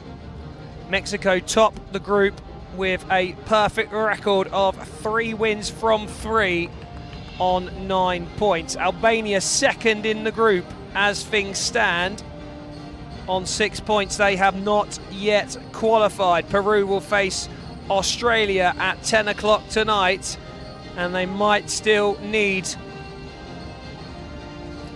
a big win, Peru. Or maybe not. That will all depend on the scoreline. Two national anthems first.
Both sides bursting with pride for their national anthems. A man on your screen at the front there, Kasia, the main man who makes things tick for Albania, will be important for the side in red today. Now, Albania must win to put themselves in the driving seat. It still wouldn't mean qualification necessarily, because Peru have got to play later.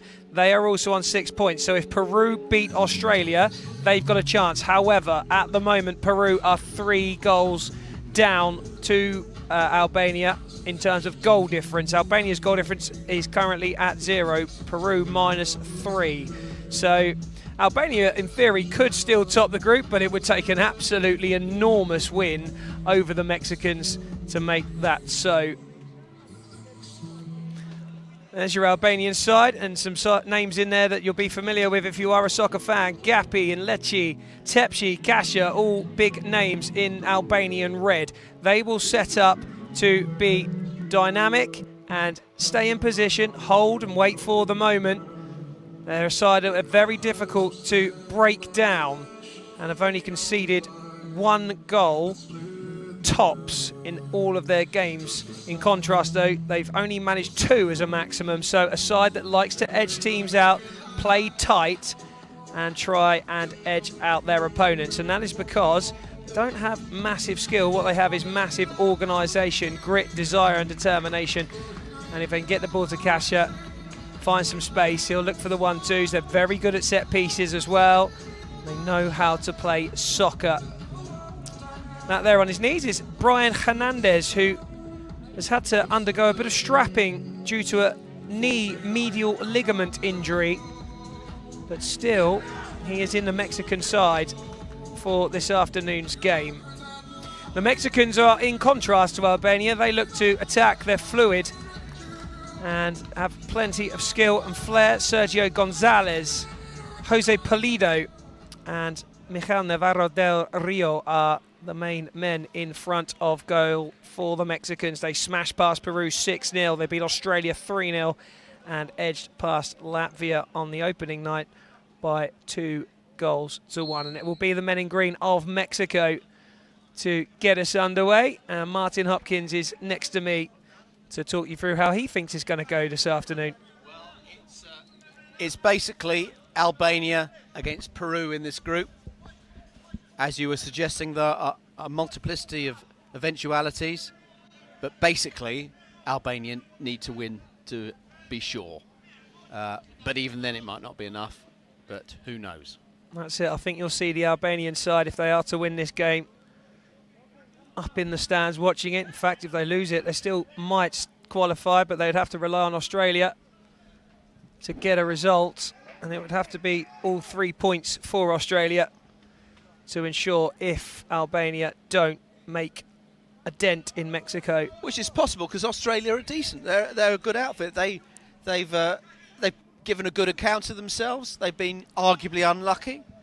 Yeah, I think that's fair to say, Martin, for sure. Australia sit bottom of the group, 3 games played with no points, but that is not a reflection of how the Australians have played, and they have made it very clear that they believe that they will go out and beat Peru later tonight. So good noises from an Albanian point of view, and Australia will not want to leave the tournament after that long journey from the southern hemisphere. Shot early from Luna, whose surname translates to moon. I'm sure he'll be over the moon if he can get a win for his side and make it 4 wins from 4. And here's the replay of that shot. No, he's hit better than that, but he did hit the target. It will take a little bit, though, to get past Murta in the Albanian goal, who is a really good keeper, pulled off a whole multitude of saves last night and is a big part of this Albanian setup. Mexico will look to pass through and attack at pace. They are the Copa America champions, and just a little earlier on today, it was announced that Mexico will be hosting the World Cup in 2025, next November into December. That there is Luis Cesena. No way through, and that is quite often the case when you're up against Albania. They work in zones, they have good positional play defensively, and they will bide their time. They know when to go and when to stick, and Luna again comes forward. A little bit of space on the right-hand side, and a shot off the left boot is from Jose Pulido, who already has 4 goals to his name in this tournament, and he's looking for a 5th there. Will be my 2nd World Cup in Mexico, if selected. That's right. Scoop made it to the 1986. Mexico 86. That's right, and I believe was at the game of the famous hand of God from Maradona. Yep, my boys think I was at the Battle of Hastings or something. Couldn't quite believe it. I had to show them the match ticket. And the final. Well, I made it as an Englishman to both Euro finals. Unfortunately on the losing end of both. against Italy and Spain in Berlin a little earlier on in the year. Mexico have a sharp turn on the edge. Oh, that's lovely footwork, and then that can only be described as a dreadful dive from Meza. And Albania at the other end nearly struck first through Mehmet Hoxha. Hodger's great effort, that. Wasn't far away, narrow angle. Did really well there, did Mehmet Hodger. Kasha's early ball, and just getting back in time was Gerardo Meza, who managed to get over the injury that he succumbed from not being touched at all at the other end. That's a little loose from the Albanian captain, not something you'll say too often. And Mexico driving through with Hoxha into the air. What a dink, and brilliant defending from Erald Lecce. And there's another attack at the other end here for Albania, smashed towards goal by Duki, and a smart save from Luis Luna. Great shooting from Albania. That one was on target, and the save had to be made. End-to-end stuff in the first 5 minutes of Mexico-Albania.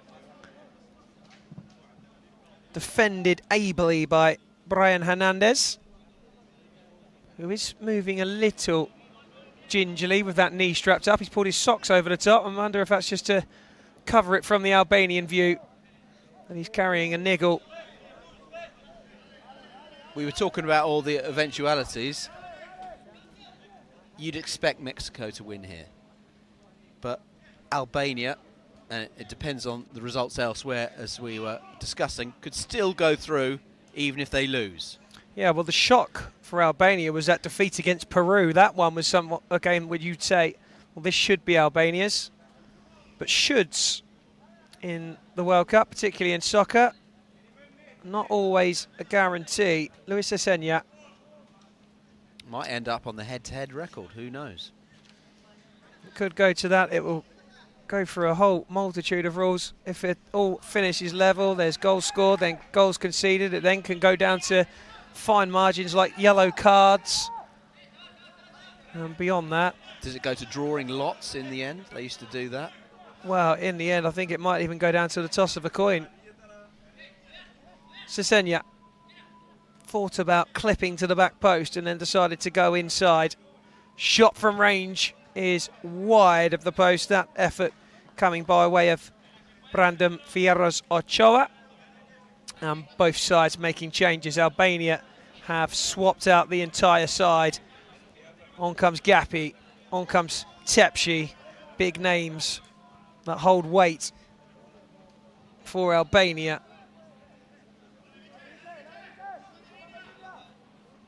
A dink to Kasia, who was under pressure and did well to steer it back to his keeper, Merta. Space in the middle for Mexico. Chance to shoot. Flashed over the bar by Mikel Navarro de Rio, who has 3 goals in this tournament. Merta would have saved it, though. Good athleticism from him. You're right, he does look a very, very good goalkeeper. Flicked on, cleared away, not fully though. Mexico have to go all the way back to Luna, who very coolly rose it to Antonio Lopez. To the edge, on the angle, that's a poor touch from Del Rio. And cleared away. Mexican kick in. Back it goes to Lopez, who last year in the World Cup had a whole shock of hair, opting for the shaved head look this year. And there he is now, the long shorts down to the base of his kneecap. And again, with a rather dashing pair of highlighter yellow boots. Tackle comes in. Gapi couldn't get it under control, and Mexico once again in possession of the ball. How many of their side featured last year, roughly? That's a tough question to answer, Scoot. You put me right on the spot there. One or two, or sort of more than that?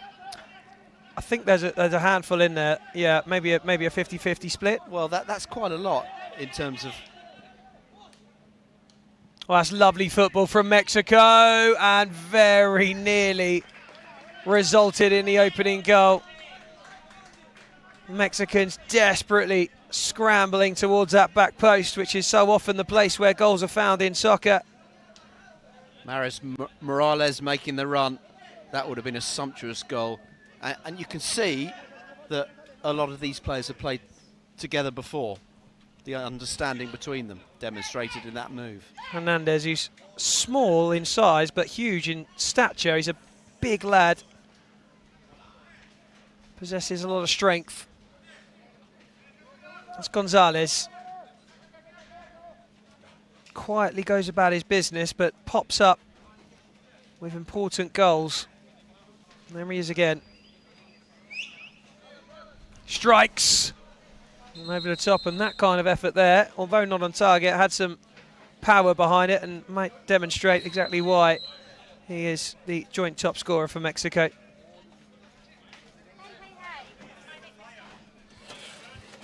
Do you know, if I was Mexico's coach, what I would consider will be putting a man on Casa, closing him down very, very quickly, stopping them playing. Australia did do that for a spell in their game, and when they did it, they had some success. Stambo, the man that tried it, but of course, in this heat, it's difficult to play like that for the full 40 minutes. And what's happening behind the goal? There's a fire. Oh, there's fire. The fire extinguisher is called into action there. The advertising hoarding just adjacent to the goal. Smoke started to emerge. Those behind the goal quickly moved away, and the game is delayed. Well, very quickly, drama. The extinguisher was there, ironically, right behind the man who extinguishes quite a lot of chances in front of his goal, Murta, who was pretty fast for a man of his size to get away from that, as it caused a little bit of alarm. Just letting the smoke drift away. There is a bit of a breeze, and we will just let that smoke clear. Well, sparks fly in the opening 11 minutes between Mexico and Albania, but more from the advertising hoardings than from the two sides themselves. Just goes to show the temperatures here. And the team now arriving don't know what they've just missed behind that goal. And we wait for play to resume. Yeah, but the team who have just arrived is Romania, who face Uruguay later on. Scoop, a big fixture. That's effectively a knockout game. Winner takes all and advances through to the final stages of the competition. Yeah, final all group to game. play for. All to play for in that one. Really interesting group that as well, Scoop, isn't it? Yeah, that is group. Let me just look at my schedule. Group F, and no, it's Group G. Sorry. So Uruguay made a bit of a mess of things in their previous outings, and now they could have sealed their passage through. Now it's Romania, Uruguay, Sudan. They've got the same number of points, 6, but they've got a negative goal difference, so they are out of it. Uruguay will be kicking themselves. Well, the advertising boards behind the goal are now deemed safe to continue, but we're now missing the top half of the advertisements behind the Albanian goal. And neither side have found a way through to goal just yet. Mexico have had more of the possession. Shouldn't be too much of a surprise. Albania happy to let their opponents have the ball. Mexico, big fans of having the ball at their feet. And I'm sure after the announcement of the World Cup next year, be very excited. In Cancun. Well, yeah, excited at the prospect of maybe lifting the trophy in front of their own And that's a good little run. Nice from Mexico. 2 Albanian players going for the same ball made it a little difficult to direct it away. And quick, fast feet from Jose Morales. And then Morales plays a ball down into the bottom corner. Murta again is down to save, as he so often is. Experienced goalkeeper, 34 years old, showing that experience. Long ball from Murta in search of the Albanian captain, and a bowl out. Big chance for Mexico here. Lovely footwork, but they can't pull the trigger. Someone has to. Surely they will. And it's still not passed. It's still not shot, rather. Instead, he's passed to that back post. Well, they came close, Mexico, but you feel someone had to take responsibility there. Murta spread himself really well. Made himself look bigger and covered the angle really well. And that is great goalkeeping. Well, I said he's an important player. I have a few of them, Albania. Murta is right up there. Misguided header. Brings a groan and a grunt from the Albanian, who remains on the floor and might have just taken a little roll of the ankle or something. He's back up though and seems okay. And Mexico will get us back off and running through Eric Paris. So interesting that soccer styles develop according to the climate. You can't run around, you've got to let the ball do the work. In Central America, Luna's ball out wide is a good one. Fizzed across the face in search of Jose Morales. Took an Albanian touch on its way through and goes out for the kick in. Lopez.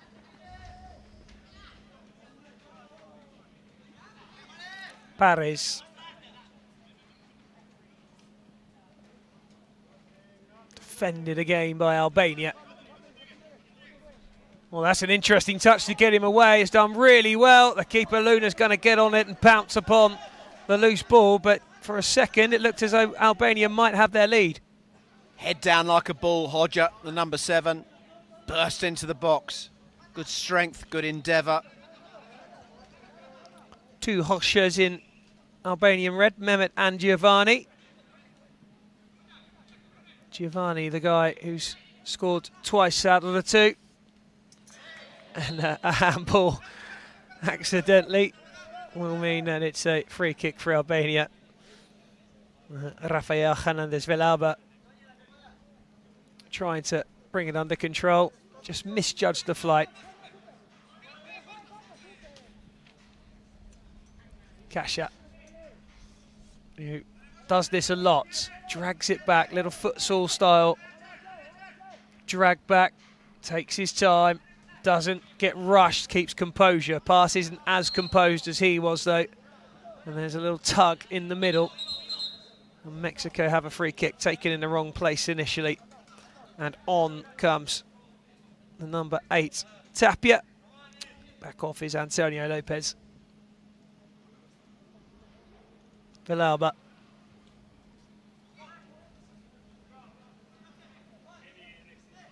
Kasha doing what he does. Very, very tough to take the ball off of him.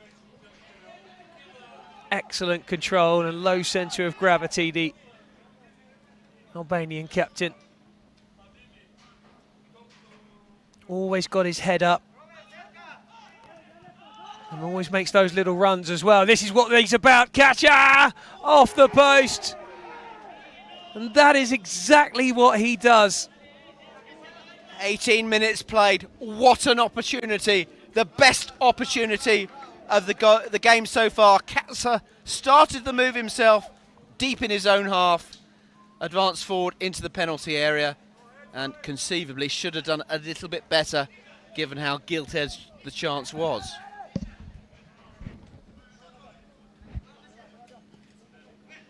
Loose ball collected by Duki. Gave Giovanni Hosha a bit of work to do there. Hosha will have the kick in though. Here he is again. And the run on the far side was being made by Lecce. Wasn't spotted.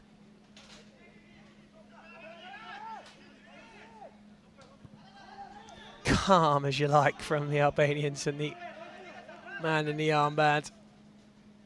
Several members of the England squad are opposite, watching on. No doubt using this as a learning exercise. Touchdown, spin and shot from Lecce. I think it's been a bit of an eye-opener for some of the England side. The style of play in soccer, how teams keep the ball, the discipline required. I would suggest, Scoop, that watching Albania from an England point of view would be a good option. Learn the arts of soccer. England, I think, were keen to come out and score goals and play football around their opposition. And when you're playing against sides littered with former professionals and even former internationals, it's not always the way. Cash's free kick to the near post cleared away by the Mexican captain, Luis Sesenya. And it's the Albanian captain who will take the kick, and he shoots, as he quite often does from those kick-ins, Kasia. And there will be yet another kick-in, taken quickly. Kasia on the angle, moves the ball quickly at his feet, gives it back to Duki. Loose from Duki, collected by Villalba. Sesenya plays it over to the number 20, Aguirre, in space. This is where Mexico flourish, in and around these areas. Needs a touch. And a free kick given for backing in, which Albania take quickly. And there's an overlap, which is coming from Hoxha. And Mehmet Hoxha just ran out of room. Sesenya to Pulido. He's a very good player. Shoots again, Pulido. Wide of the post. It's a cerebral game, this one, isn't it? Being played with the head. Technical, two good sides. Long ball. Know what they're doing.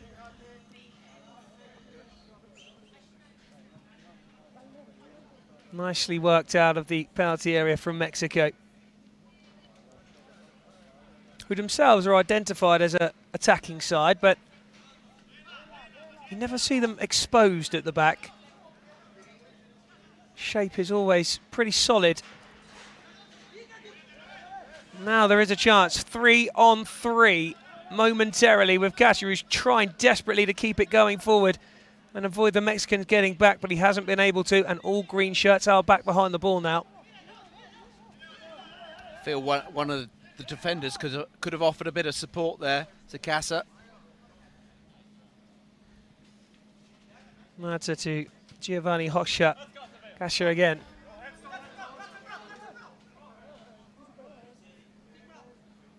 Mexico steal it and come away with Tapia. Again, a little slow, though, and allowed Albanians back. And there's Gapi doing what he does, bullying his way through. Gapi for Albania! 1-0. Massive for Albania, who know that 3 points are crucial. And right on the stroke of half-time, Albania have broken the deadlock. What a crucial strike that is. Deadlock broken, 2 minutes into stoppage time. Gapi did well to win the ball in the challenge and finished equally well. And look at that finish. Calm as you like, bottom right-hand corner of the net, the Albanian number 4. Well, if I had one word to describe Gapi, if somebody was asking me, it would be bullish. And that's what he was there, and a crucial goal on the stroke of half-time. Scoop told me earlier, Mexico should win this one, but Albania always have something to say about that, and they do what Albania do, and they have done it with aplomb. They are leading by a goal to nil by staying compact and resolute, waiting for their moment. They made a mistake in the middle, and the Albanians pounced upon it which we have said so many times over so many tournaments. It's what they do. It's Mexico 0, Albania 1. And you know, if there's a side I would choose to keep hold of the ball and be canny and preserve the lead, I think it would be Albania. Yeah, they're right on the top shelf for game management. And of course it's Kassa, the man that is the conductor, almost balletic on his feet. Could have been a ballet dancer in a previous life. Just dancing around, mastery of the ball. We're seeing the chances here for Mexico. That was a crucial clearance, wasn't it, by our old Lecce? Cracking defending. Of course, what Albania do have, we're just seeing it there, is a really good goalkeeper. Yeah, they really do. Murta stung the goalkeeper's hands there. Yeah, it did. I mean, he raises a few eyebrows, Murta, for people who've never seen him before because of his stature. Don't think he's going to be the type who can get down quickly low. You'd be wrong. He's a very athletic man. And he's very calm as well. He's got a presence in that Albanian goal. He doesn't rush, takes his time, and very, very rarely do you see a pass out from him in that penalty area not find its target. Look how quick he was out there. Made himself big, spread himself. Really gave the forward not much to aim at there, and he dragged it across goal. And here we go. Mexico coming unstuck a little bit, and Albania trying to pounce on that one. Another mistake which Albania tried to pounce on. This is what they do. They wait for the tip bits, the scraps. Catcher went very close with that one as he rattled the ball into the post. That might have been the closest chance for Mexico, the Jose Pulido post strike from range. Went out for a goal kick. And there is the number 4, Armand Gappi, stealing the ball on the halfway line, driving towards the penalty area, taking his time, head up, first time strike, past the keeper who could do nothing, and Luna was beaten. Mexico, as it stands, who are already going to qualify top of the group, are behind against Albania, who now are in a commanding position to take their place in the knockout phases. Yeah, sometimes when you've won all your games so far, you're assured of your passage further into the competition. You know, it's human nature to take your foot off the gas a little bit. But my point would be that it's very difficult to put your foot back on the gas. Football, soccer, is not a thing that you can turn it on at will. You need to keep your momentum. Then you don't want to go into the knockout phases needing to step it up again. So Mexico, they will be looking to come back into this. They will be looking for 4 wins from the group games. Don't forget Albania are effectively head-to-head with Peru. What Peru, if things stay as they are, will have to do now is match this result and with a more comprehensive win, because they have a goal difference that is worse by 3. So they would have to score at least 4. Well, it's worse by 4 now, isn't it? Yeah. So they're going to need a hat load of goals against Australia, and I don't think that's an easy task. The thing, of course, as well, is that if you're chasing that many goals, you're going to leave yourself open at the back, surely, as you go in search, and will find yourself susceptible at times to a counter-attack. It's good to see, you know, the spirit of this tournament, you know, the good relations between the players. We're all out here in Oman together. You're always bumping into players and officials. There's a good camaraderie. Well, it is something that the International Soccer Federation do try to push hard, is that spirit amongst the players, a friendliness, some fair play and camaraderie. I mean, everyone wants to win, but that doesn't stop that sort of camaraderie, does it? It doesn't convey that you shouldn't respect your opponents. Yeah, we've seen things heat up a little at times, well, which is understandable. It's a passionate game, Dan. That's right. Everybody wants to win. Not everybody can. Interesting, some of the nations that I thought might get a bit hot under the collar have done so, without naming teams. Back underway. Albania leading at half-time, who want and need a win, really. won't necessarily mean they don't qualify if they don't win this game, but it would go a long way to helping. Mexico striving for an equaliser. Nice bit of footwork by Brian Hernandez, who's still able to twist and turn despite that medial knee ligament damage. And that strike from Brandon Ferraz Ochoa is not quite as useful.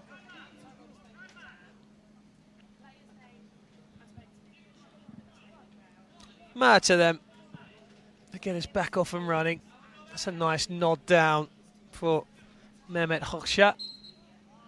And a free kick given. The Mexican captain Luis Cesena pleads innocence, but his guilt was pretty plain to see. And it will be a free kick. Referees for this one, Florios Eleferu, who has been described as the Pep Guardiola of referees. Certainly a charismatic figure, you can say that. Told me I nearly gave him a heart attack yesterday when I called a strike on goal that he wasn't expecting. Sat next to me. And that kick into the penalty area is denied. And here come Mexico, looking for an early equaliser just a couple of minutes into the restart. Desperately waving for it was Ochoa, and he gets it. Navigates its way to the left-hand side, quickly back on the halfway line with Hernandez. Lovely spin, lovely bit of skill on the outside of the penalty area from Meza. Here he is again. In fact, that one is Ochoa. That there is Meza. And he's tricky. Swings them shoulders around, and the ball inside is a good one. Finish didn't really hit the laces. A little shinny from Pulido. And Mexico still are yet to find a goal in this game. More changes in red. Long ball from Murta. Dealt with by Ochoa. And a change in the Mexican goal at half-time as well. Luna rather has been replaced by Roberto Mella, who has 2 goals to his name, by the way. Mella. Yeah, good player. Strike is a good one. Came by way of Luis Cesena. Not the only goalkeeper to have 2 goals to his name. There's a few out there now. Is there a goalkeeper's golden boot competition? No, but I do feel as though there should be at this point. True goalkeeper also. Brousset has 2. Yep, German keeper as well. One of them needs another one to get the golden boot. The Turkish keeper Arakoglu scored both goals in a 2-0 win for Turkey in one of their games. And they were thunderbolts. Let's catch up.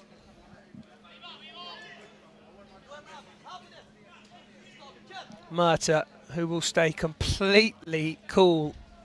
You see from him gesturing, calm down. He is coolness personified. Mexico have had their best periods of play down the centre through to number 7, Pulido. Nice play into the area, but the touch from Meza, just trying to flick it back across goal first time, was missed, and it's another goal kick for Albania. You don't find out about sides till they're behind. Then you see their character and what they're made of. It'll be interesting to see in the remaining 8 minutes what Mexico are made of. Free kick to Mexico. Gappy's goal, 2 minutes into first half stoppage time, separates the 2 sides. Ochoa's ball into the area. Tempting the spin was Gerardo Meza. Kasia to Lecce. Good from Albania, but Mexican defender Brandon Fierros Ochoa was in the way. Kasia pushed away, chance. Good defending. Mexico looking to get up the other end quickly. Cesena. Hernandez. Meza. Lovely drag back, shot on the angle, saved by the keeper, and athletic from Gerardo Meza, but he couldn't keep it under control, and it flies over the bar. Really good save from the keeper. Murta, that's his trademark, spreading his leg, sticking it out, making himself look big, making the goal look small from the forward's point of view. Great keeping. Lopez.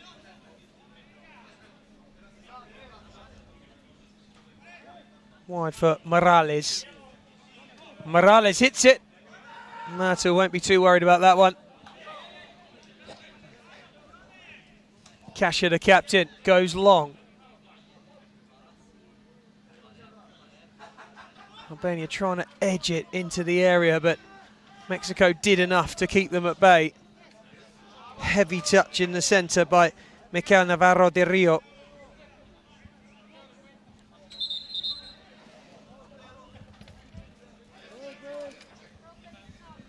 Florios called into action over there on that far side, keeping control of things. Polida, way over the bar.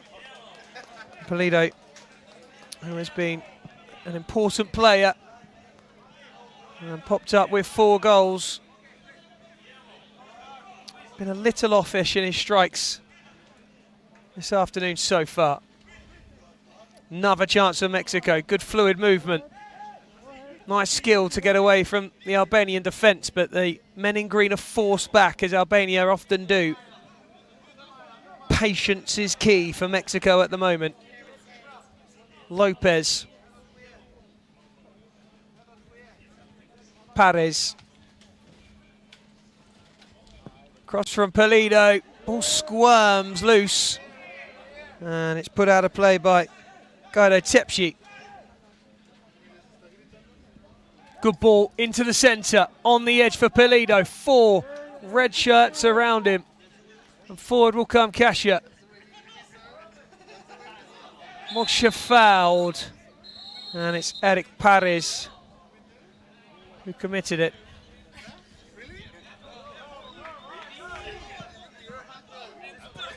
Whole host.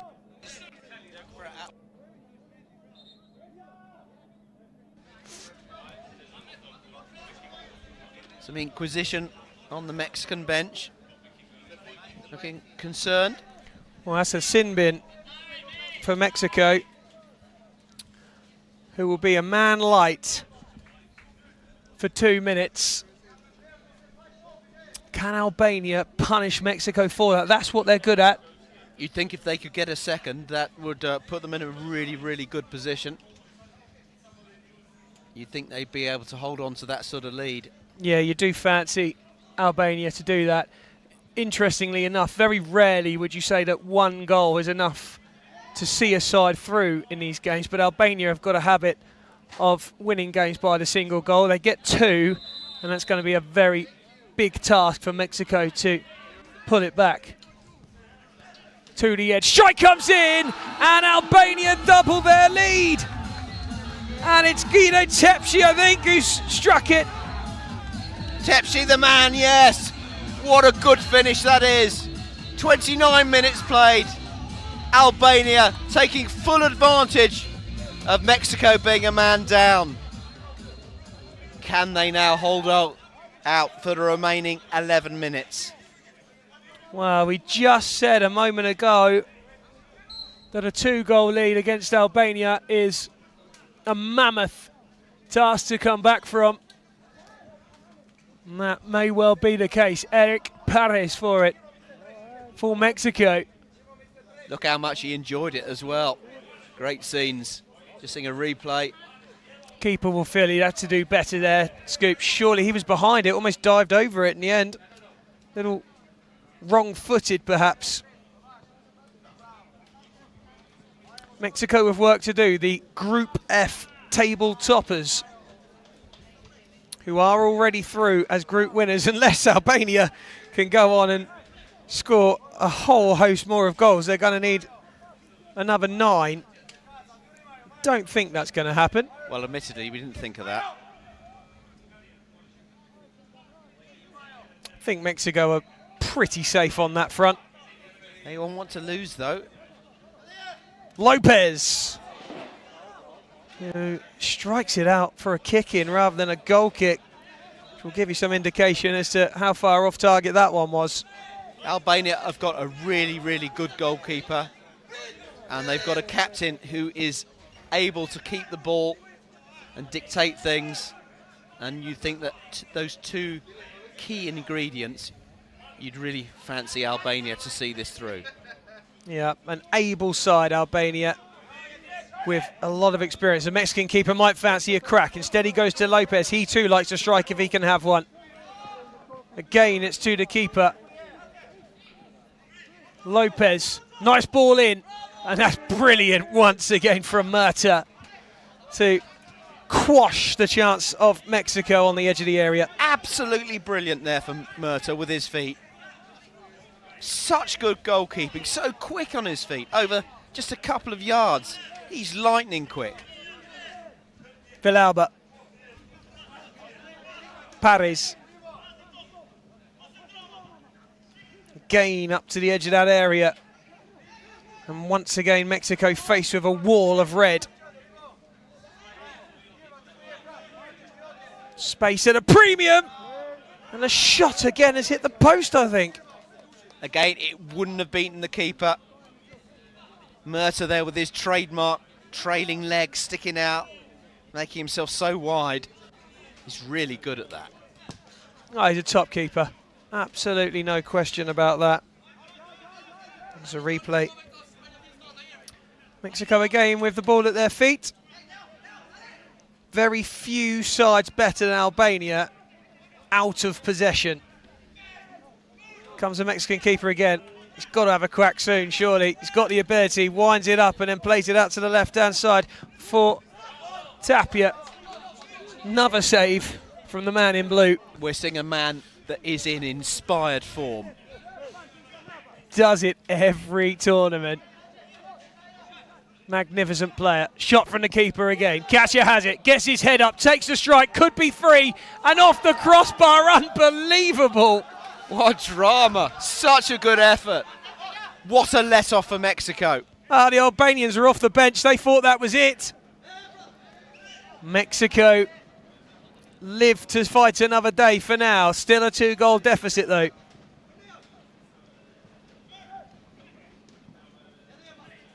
Left-hand side with Tapia. Inside with Villalba. Villalba tries to hit one. Smothered out again by the Albanians.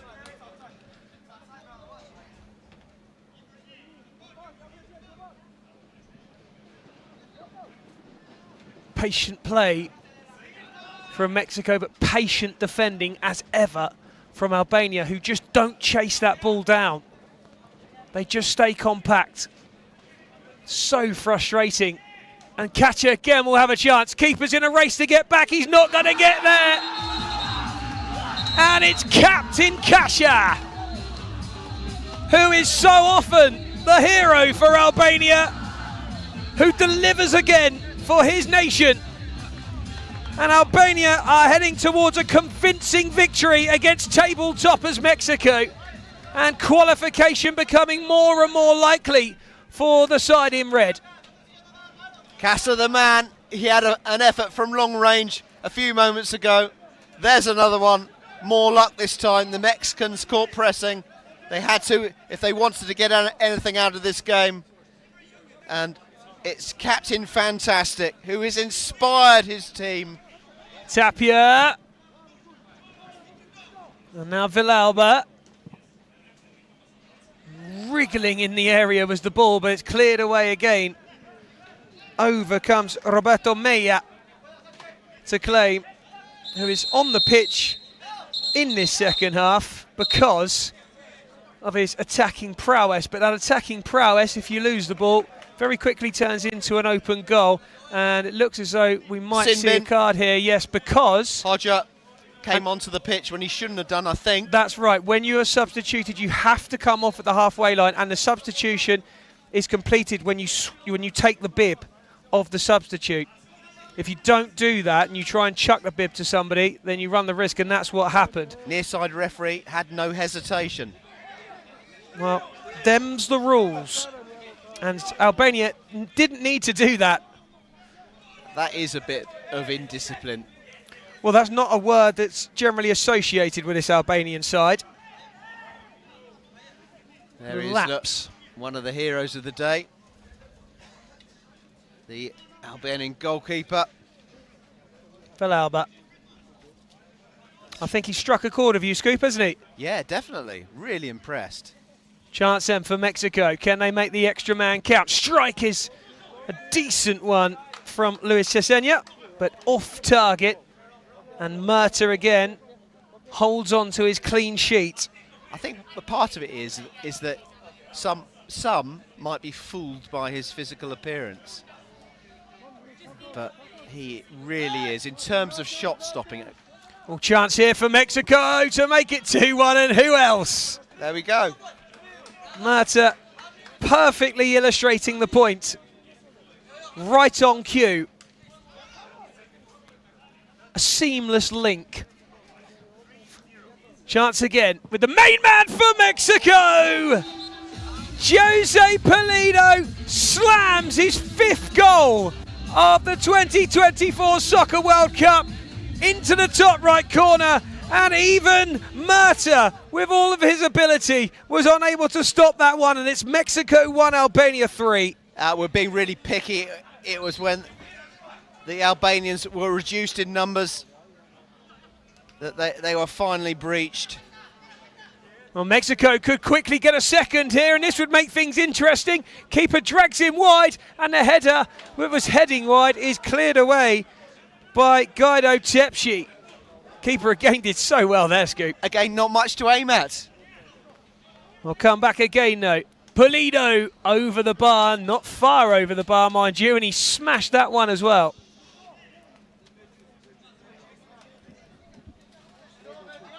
Murta will take his time now. Goes long. Flicked on, but flicked over the bar. And Ademi had a fair bit of work to do there. Keeper goes rushing over the advertisement board, not knowing that the ball had been rolled in for him, and so they're going to lose some time, which will frustrate the Mexicans.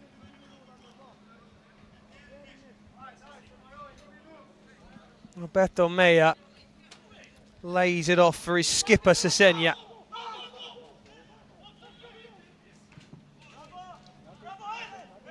Albania looking to feed off the scraps, as they so often do.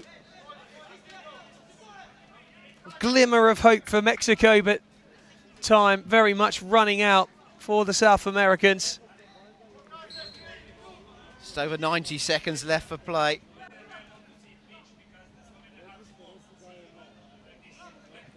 Albania, the masters of running down the clock. Murta very casually sends that long to ebb away at a few more seconds. It's a bit of an upset, isn't it? Well, it is in some respects. Shock but result. Albania won't think that. No. And actually, if you've been in and around soccer long enough, it might not surprise a few of them, to be fair. On the edge for Mexico. Ochoa running out of time into the final minute of regulation time. Into the near post. What a save again. Away for a goal kick as it takes a ricochet as well. Well, hopefully we'll get another look at that, Scoop. I mean, you've got to take into account the quality of the opposition for Albania. Mexico were 3rd last time. Yeah, they played really well. They actually looked very much the favourites at one point in Germany.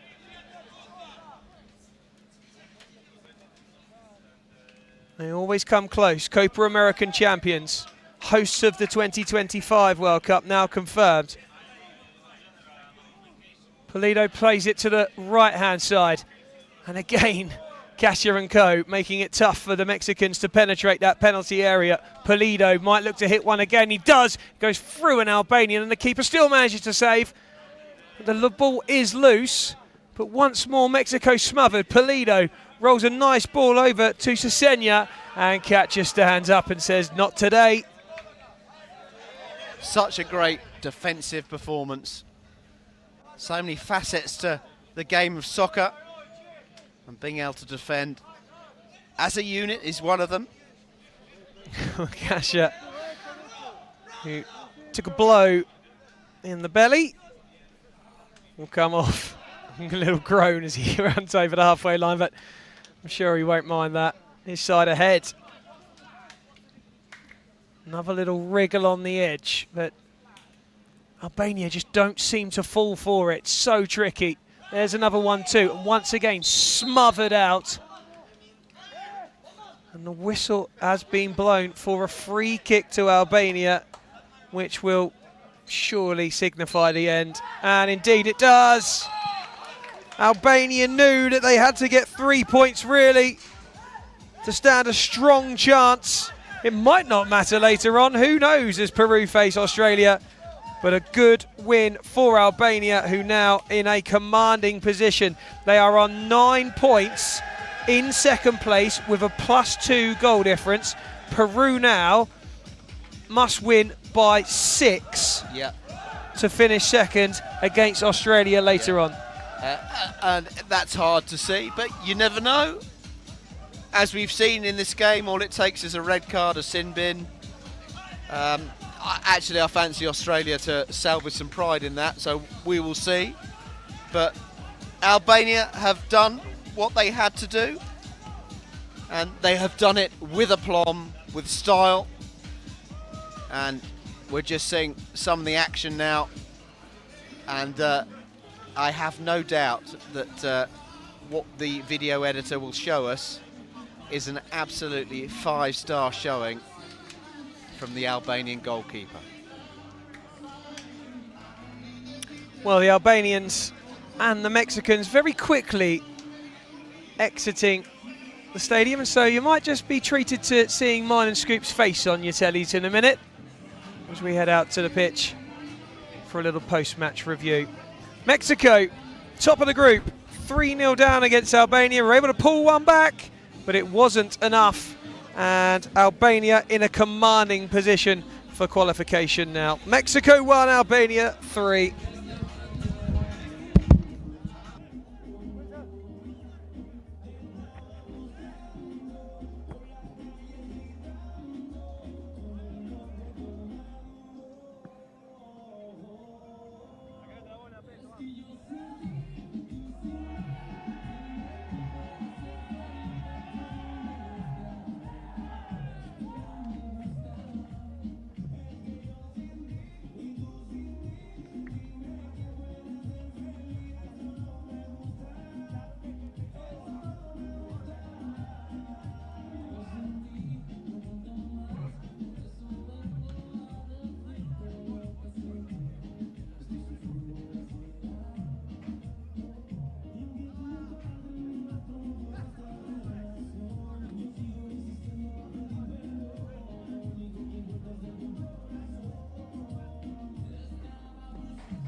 Well, jubilant scenes amongst the Albanians.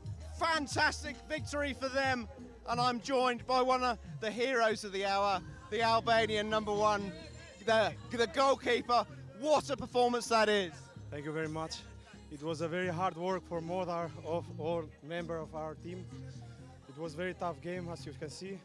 Mexico don't tolerate us, they play maximum. But hopefully we can realize 2 goals.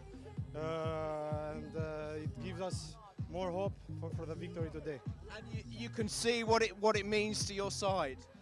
Yeah, I'm telling the truth. We are waiting still Peru, Australia, and when this match finishes, we hope we can pass at 16 because we deserve it. Yeah. What about your performance? You must be pleased with that. Yeah, I think first matches. I have some physical difficulties, but now I think I passed them, and I feel ready for the next round. You've got that move of spreading yourself and making yourself look big. There he is, look at him. See you on Monday 16.